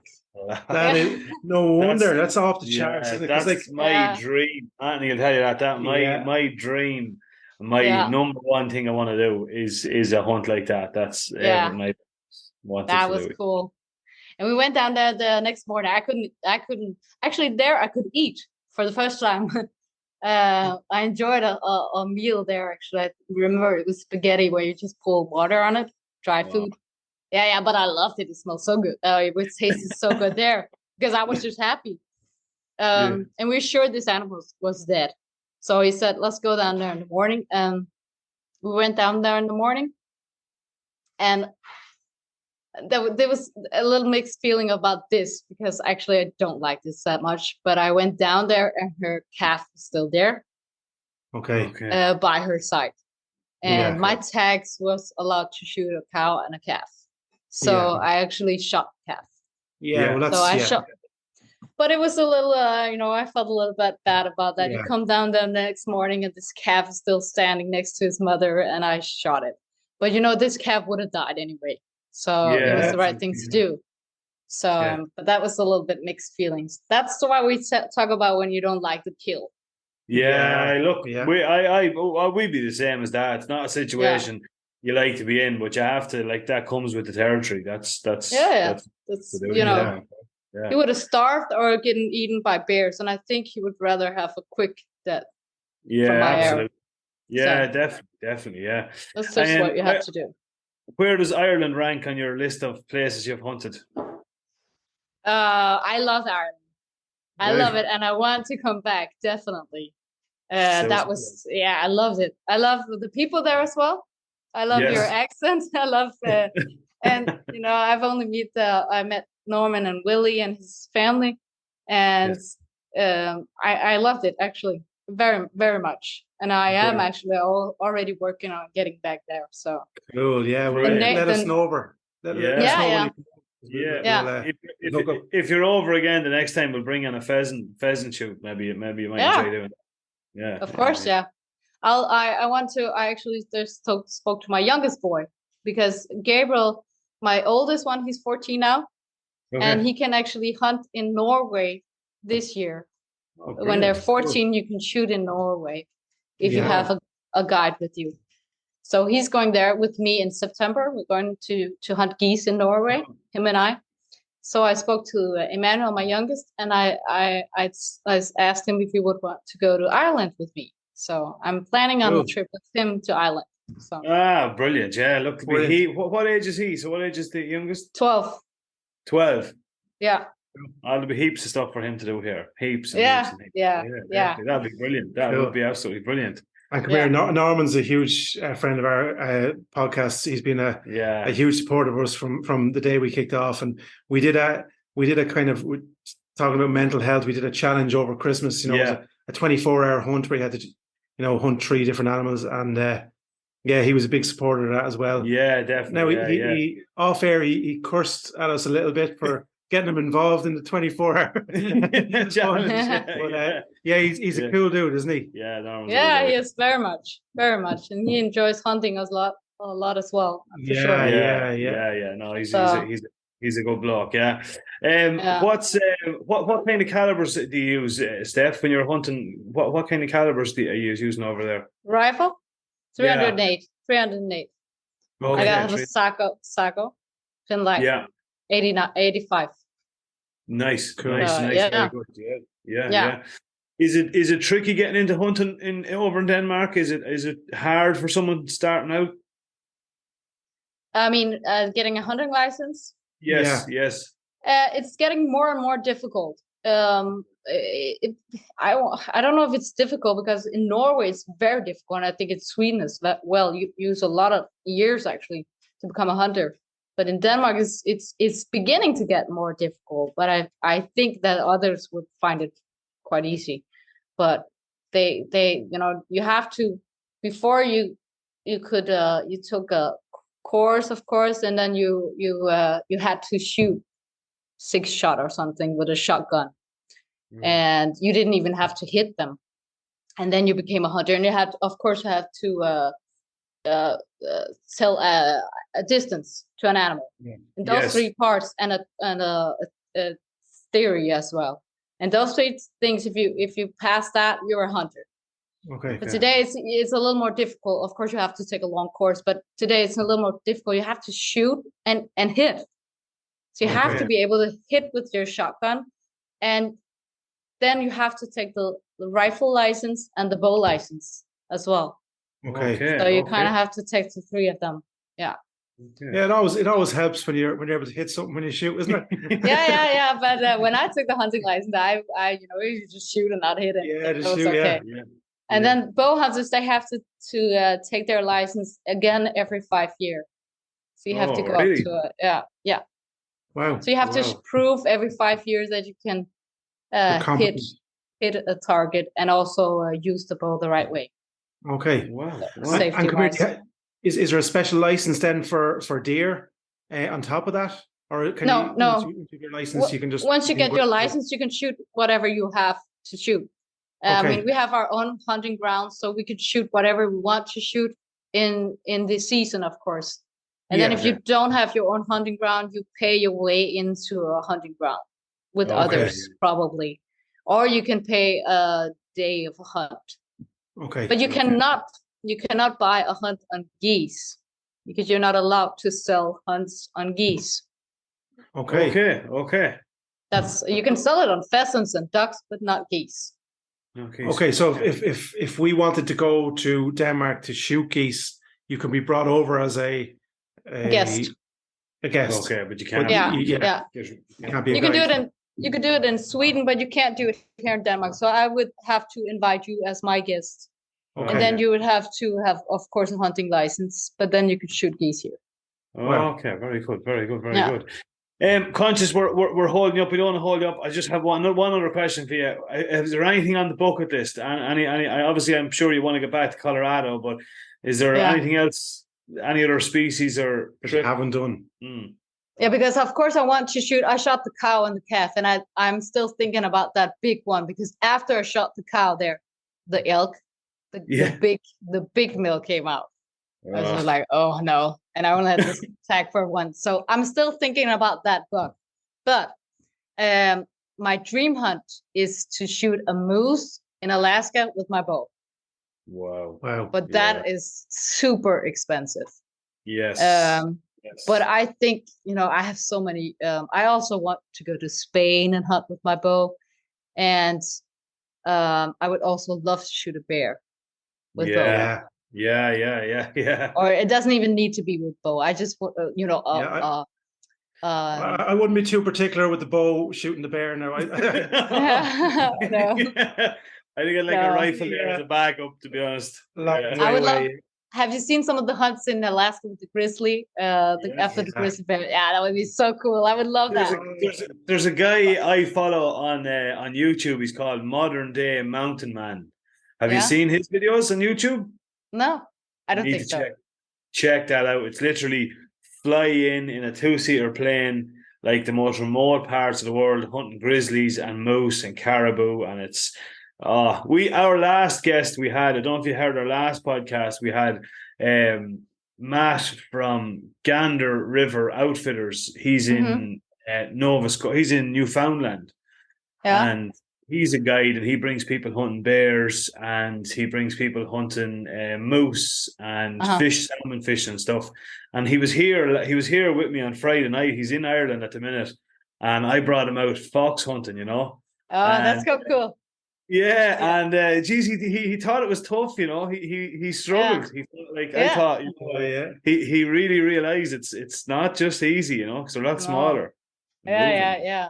But he's invited us. He has invited us over, so maybe next year the plan would be to get out to hunt some bear, I think. That's so cool. I hope for you to get there. Yeah, that would be cool.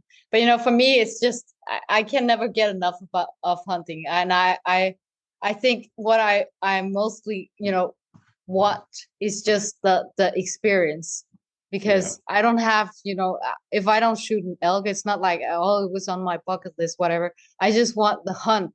That's what is important for me, and that's why I say a moose in Alaska, because it's so difficult, and also you have to carry everything out. Because in Alaska, you have to carry all the meat out. You're not allowed to let anything stay there. So you have to carry it out. And that's also what I want. And with the bear, you also have to do that. And those are two huge animals.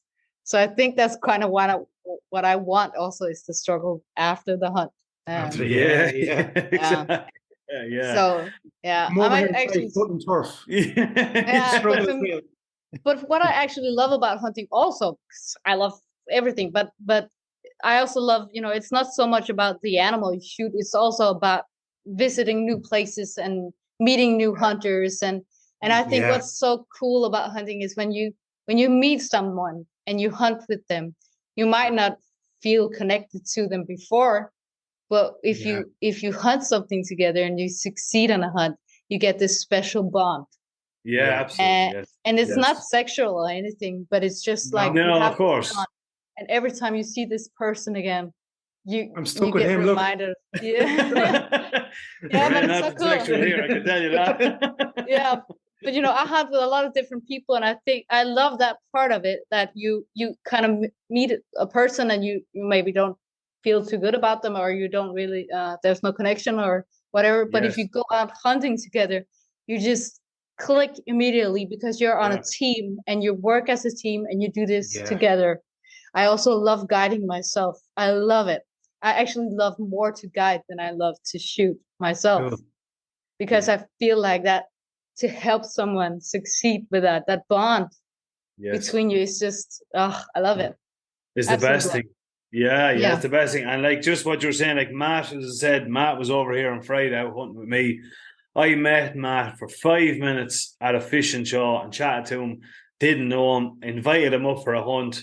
And there's always Yeah. like, I wonder what's this guy. And like I wouldn't be lying if I said I know well he's going to be a guy that I'll be talking to hopefully for the rest of my days. Like straight up, he's just a really, really nice person, and Yeah, but you can also meet people where you don't feel like you're not going to talk to them again, probably like friends, Yeah. but you still have this connection with them. And if you see Yes. them again, you feel like they mean something special to you. Yeah. And I feel that's so absolutely. cool, Yeah. because that's also show that hunting connects us. Yeah. Yes. It breaks down all the boundaries we have to each other where we meet each other on a hunt. It breaks down all these boundaries, all these where you It has keep to go people back a to little bit away. Yeah. It Yeah. has to go back to what I think what you said at the start, Steph, and I think it's a good way to full circle. It's something that's in you. Like you don't understand where it comes from. I'm going to schools at the minute. giving talks to kids and stuff, and like you can see the eyes perking up of some of the kids. Who are instantly engaging with you. So you can kind of pick them out pretty quickly. Mhm. And it's something I think that definitely is that's inside you. It's obviously a genetic thing that's passed through generations, all that kind of stuff. And even if you haven't been taught by a parent or like I wasn't, it wasn't passed down from my father to me, but it's something that I always wanted to do. I don't know, I couldn't explain it to somebody why I wanted to do it. But I think as well what you're saying there is that's the link, because that's the common ground, isn't it, between the two people. You could have completely different backgrounds, completely different countries, but that link is there for hundreds of years. Yes. Yeah. Cool. I love it. I absolutely love it. I feel like that's actually a part of what I love about hunting, and it can actually get you addicted to hunting. It's that like those so many feelings involved, but they're the good kind of feeling, like we talked about earlier, where the world is more about see me, how much money I have, how good I look, but that's not worth anything. And the feelings you get when you buy a new iPhone or a car is just a quick, good feeling. But after that, you're just left with, well, whatever. But the feelings you get when you're hunting, they're stuck with you, and they're fundamentally in your human being, or they're supposed to be there. Those ups and downs, but they're not bad ups and downs. The downs are not bad for you. They're actually good for you. Like when you're sad, you want to cry and you get tears. And if you hold them in, it's bad for you. But if you just let them loose, they'll come, and it's good for you. That's the way we build up. You're supposed to cry. You're supposed to get it out. And the feelings when you're hunting are just, they come out of you. And the lows and the ups are all in us. It's supposed to be there. And they're so good. But the feelings when you buy something or you think you look good on Instagram, or you get many likes or followers, it's not good for you. It's not working for you. We built all that. But nature were here before we came, and we'll be here after. And that's what it's all about. So the feelings we get out there are so good for us. Yeah, and there's such a range of them, isn't it? You're, like your adrenaline spike, your energy, and then obviously the when you shoot something, you go through that period of kind of almost like mourning, grief, and sadness, and then happiness again, and appreciation. You're bringing food home to your family. There's another emotion there, and I read something actually during the week where it was this thing where I think where drugs or cocaine or something gives you like spikes your dopamine 2.5 times or something. And then I think it takes 9 minutes and it starts to fall again. So you get this kind of instant gratification and drop off. So you want to get more. And it's like what you were saying there, material stuff. Obviously it spikes, but the same feeling can be if you jump into a cold sea, like ice cold sea, your dopamine spikes like 2.5 times, but it takes like 9 hours to drop off. Because you know what I mean? So it's similar to the hunt. You could be tired after like walking 4 or 5 hours. Yeah, but then you shoot and then you come home and you're sitting there and you can't sleep. You're just wide awake. There's so many aspects of it. I love it, and that just shows that it's so good for us to be out there and hunting, and it's really good for us. And all those feelings are supposed to be in our bodies, and that's why I feel like many hunters are more grounded with their feelings. And also that we could also the drug feelings, you can get that there. You can get everything out there. Absolutely. Yeah, it's out forever. I won't hold you up anymore. We want to share Hunting Steph. Obviously, is anyone that doesn't. I think everyone on Instagram knows who Hunting Steph is. But if there's anyone that doesn't, that's where thanks a million for coming on. Really do. I love talking about hunting. Yeah, no, look, exactly same as that. And if you're coming over to Ireland, make sure and give us a shout. And if we don't go out for hunts, we'll get out for a beer. Of course. Yeah, that would be cool. Yeah. And Steph, thanks a million. I know, like I'm a huge fan, as you probably know, because I've been annoying you on Instagram. So thank you very much for doing us the honor of coming on, and it's been a pleasure. You're an absolute. You're a huge advocate of the sport. You're everything that's good about the sport. So continued success to you. And hope to see you soon. Yeah. Thank you for having me. And I love meeting other hunters. And I hope to meet you in real life someday as well. That would be cool. Absolutely. You're more than welcome over here anytime. If you're coming here, we'll get you out for a pheasant or a duck or something. We'll get out. Or a fox. I love fox. For a fox. Yeah. Foxes are easy. We can definitely get you out for a fox. Absolutely. Yeah, for sure. Okay. Yeah, cool. Okay. Yeah. Steph, thanks a million again, okay? Thank you. Good luck out there on the fields. Thanks, Steph. Thanks, Take care. Bye Thank you. Bye. Bye. There you go. That was the one and only Stefanie Lea Paulsen. She's cool, isn't she? Yeah, man. Absolutely, yeah. It's cool. Very, very down to earth. Very, very. I think her head and her heart is in the right place when it comes to hunting and stuff too. Yeah, she's knowledgeable. She's just like genuine, I think. Yeah, very, very genuine. Yeah, and it has me thinking about Colorado now. That just sounds unbelievable, doesn't it? Unbelievable. That is class. That's the real, I suppose, kind of. The lifelong goal, isn't it? Is to get out there like bow hunting. Is just next level. Don't be cool. Like I was just thinking there, if again when she does get over, just like going for a hunt, right? And then imagine sitting down a few pints. Hunting stories, Yeah, definitely. Fucking talk all night. It'd be brilliant, man. I would. Stuff like that. It's just the coolest thing ever. Yeah, ourselves with our very few, but maybe funny ones. Yeah, absolutely. Norman, and Hunting Steph and Matt Romke and a few.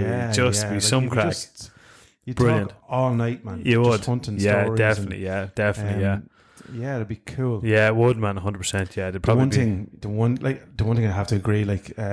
She mentions about hunting not being being obviously you're in an intimate environment with your fellow hunter, but about it not being sexual, and I can I can honestly say, because I've hunted with Brendan Maguire at 2 o'clock in the morning, and there's not an iota of sexual chemistry there. So I know I agree. Oh god, yeah. Thanks for making it weird. No, definitely, no, that was fucking, that's right. I share your opinion there. Yeah.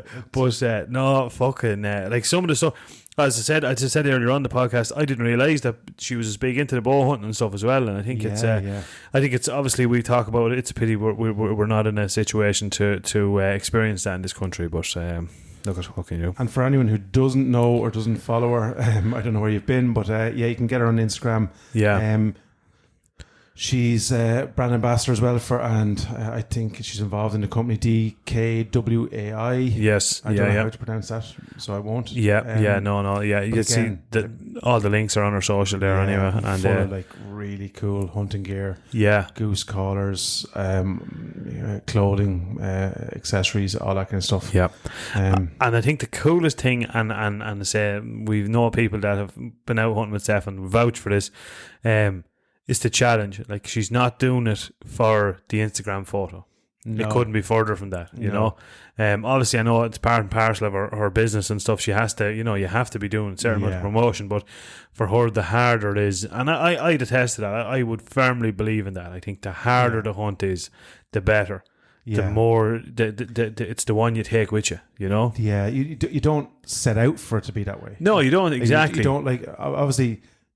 When you it's like a drug, isn't it? You know, when you get that really tough one and you like it's a slog and you're sitting down and you're just exhausted after it, but exhilarated at the same time, man, definitely, yeah. And it's and even a start to finish, like you look, me and you, we're back training hard now, and if we both have the same goal, we just want to get the fitness and the cardio up, because September won't be long about coming and we want to be able to conquer as much ground as we can without being absolutely wrecked. In a very short period of time. Yeah, exactly. Yeah, but you know what I mean. So like that's a challenge itself. That's a way of building to it. Yeah, and like if you reap the rewards of that at whatever stage, I'm not going to say a trophy. Like as we said, a trophy is whatever you determine a trophy to be. Like, it makes it all the sweeter when you look back over the work that you've put in and.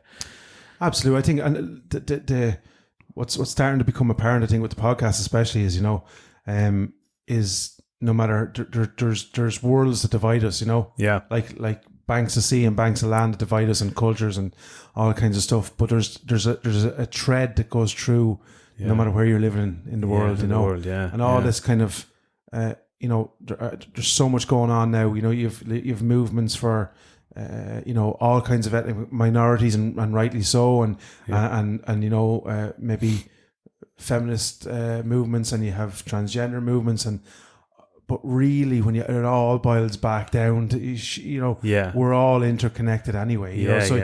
We all share, no matter if you're, as we said before, if you're a vegan or a meat eater, our ancestors were hunters, definitely. That's just as simple as that. It's in all of our bloodline, Yeah, exactly. Yeah, as the fella says, if you're a vegan or cool, that's shocking. Are you stepping away from that one? Well, yeah, because I have enough heat already. Okay. I have to get through the AGM tomorrow. Yeah, that should let me know how that goes. I can't have.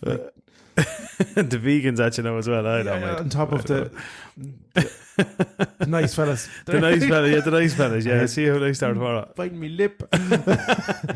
He really is. He's struggling here. He's struggling there. Come here. What is the plan going forward for this week anyway?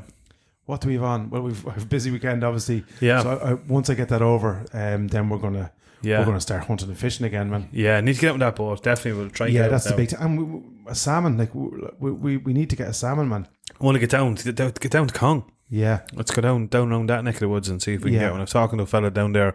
He's going to hook us up. He's going to give us a few pointers and point us in the right direction and get down and get ourselves a salmon. And as per the reel that we shared there during the week, which boys fishing. Oh, that's the best one ever. I love it.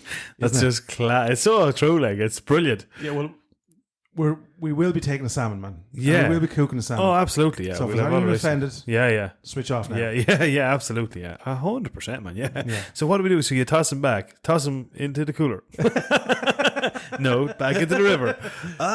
So you toss them back. Fish. Yeah, you like to torture fish. So you catch them multiple times. Oh, I get what you're doing. You're fattening them up. Throw them back in, fatten them up, and then you go, oh yeah, they're good when they're fat. No, we don't kill the fish at all. It's brilliant, isn't it? The start is the best ever. It's just like, so you catch the fish, take your photo, and put it back. Any questions? Yeah, I have one question. What the hell are you talking about? Oh, jeez, man, it's brilliant. Some of them reels are like the one you shared with the lads with the was it the wildlife ranger with the lads fishing. What did he do with that fish there? Did you remember? Oh, this fish?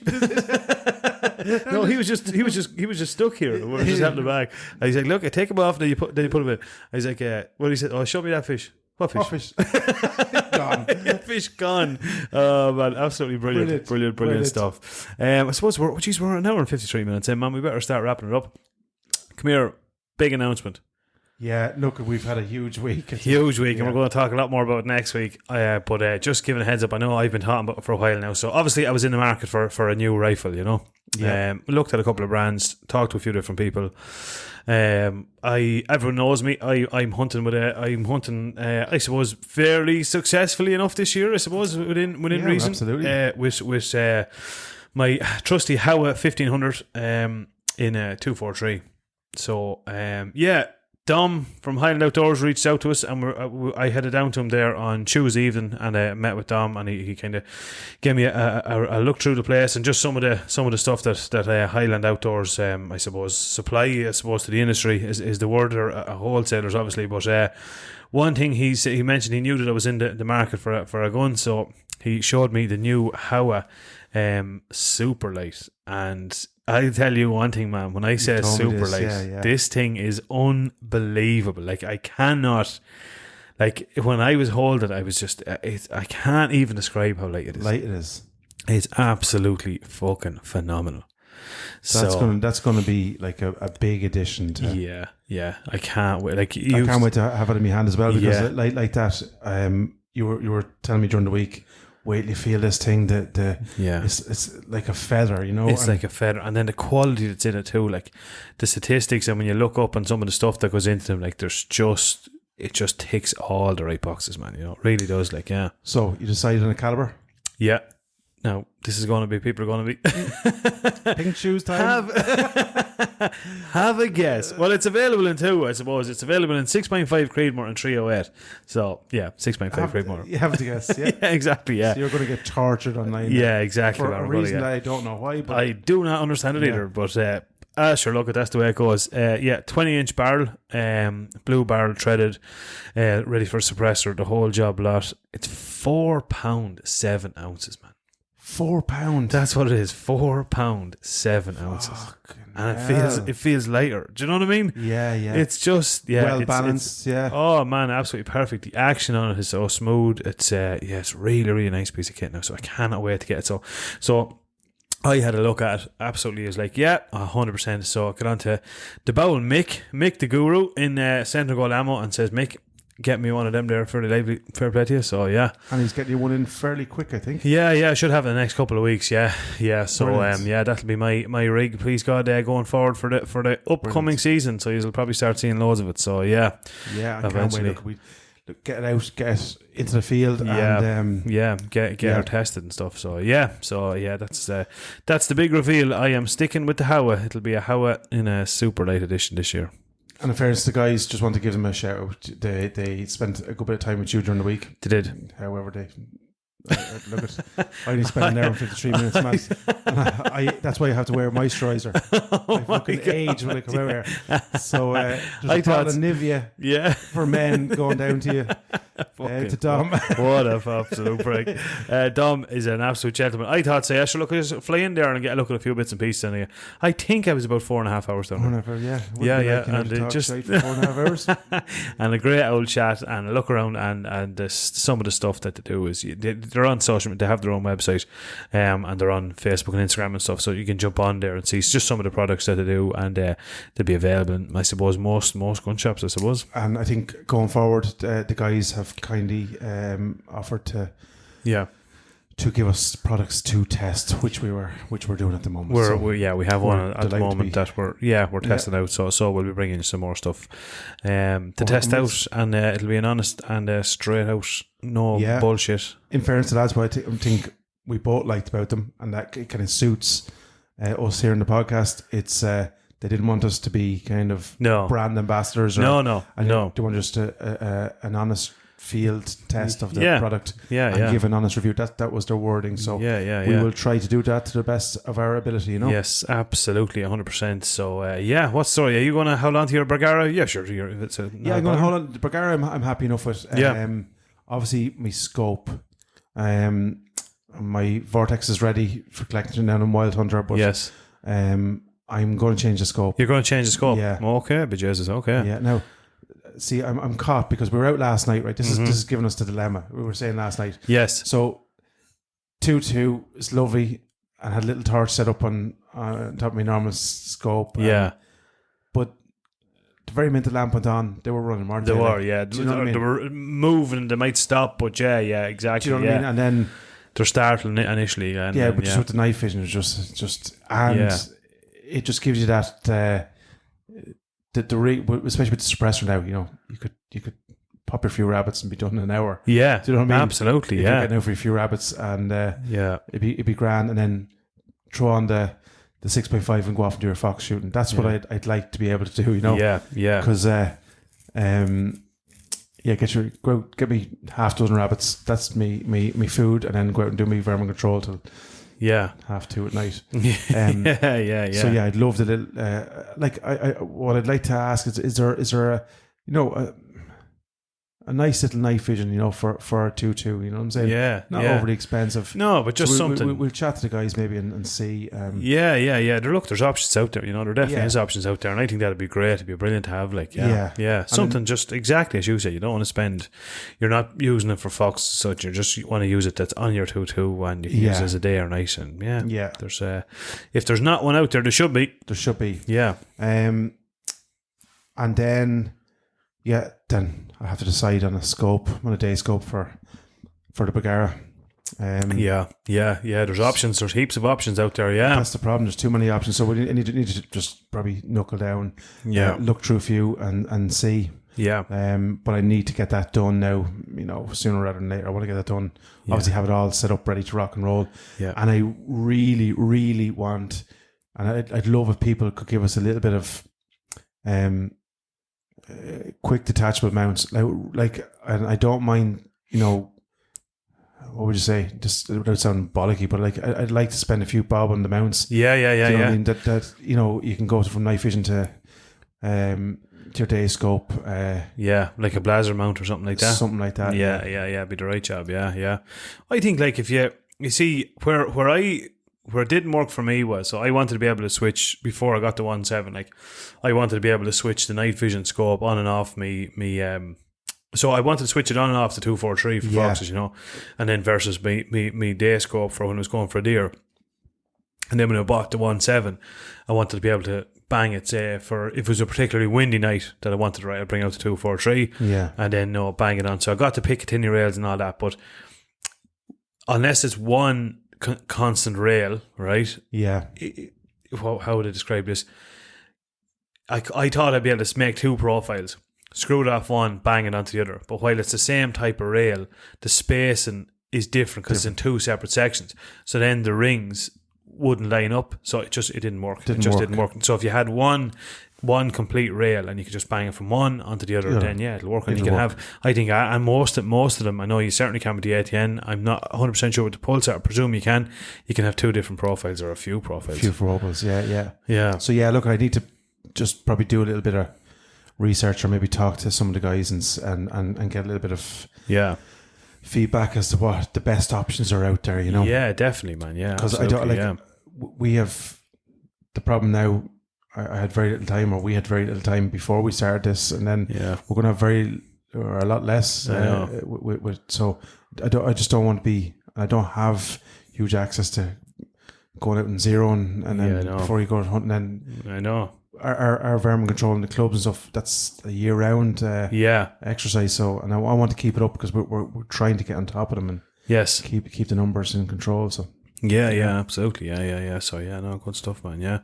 I think there's plenty of them out there that definitely, as I say, Mick, and I'm not just raving on about Mick, but like he's the man I've always went to for me mounts, and he'll set you up and he'll talk you through it, and he zeroed the ATN for me that when I got it first because I couldn't wrap my head around it. Yeah. And he got it absolutely bang on. bang. We'll have to go over it anyway because, we want to test the air rifles and stuff like that. And we want to, I might ask him when we're over there. When you're over there, a bit of advice. Have a bit of a suss out of it, as the fella says. I think the Bow Ross is on about my 243. I think he might be the new owner. I'm not sure. Well, I'm putting it on the airways. He's buying it now, whether he fucking likes it or not. So. I hope, Ross, you made a better job of shooting it than the lad who won before you. Oh God, that thing is wicked. She's wicked. No, she did. She didn't do you a bad turn. Are you ready? No, not one bad turn. But that's it. I suppose we'll wrap it up on that one, will we? I think so, man. Shin. Looking forward to be down on yours on Sunday for we'll have a few pints and a bit of a bash there for a few pints. Why are you getting taps? No, I like cans. Fuck's sake. What do you drink? What do I drink? I don't really drink it. Yeah, holy water. Holy water. No, we've plenty of beverages. Plenty of beverages. I got rock shandy for you. I wouldn't like to see you in a few pints now. Classic. Looking forward to it, man. And we might try and get out over the weekend for an old shot, or if we don't, we'll get out early next week, and we'll put our new terminal through its paces as well. Brilliant. Happy days, man. Over and out. And thanks for listening. Anybody, any questions, please, as always, get in touch. We've a load. Actually, we meant to talk a bit more about the lads with the gun clubs and stuff, but we'll get back to that next week. So a load of lads coming in asking us questions and stuff like that. So we'll get back on. We hope you enjoyed the episode, and give us a like and follow on our Facebook and Instagram if you wouldn't mind. All right. Over and out. Over and out, man. Have a good one. Sláinte.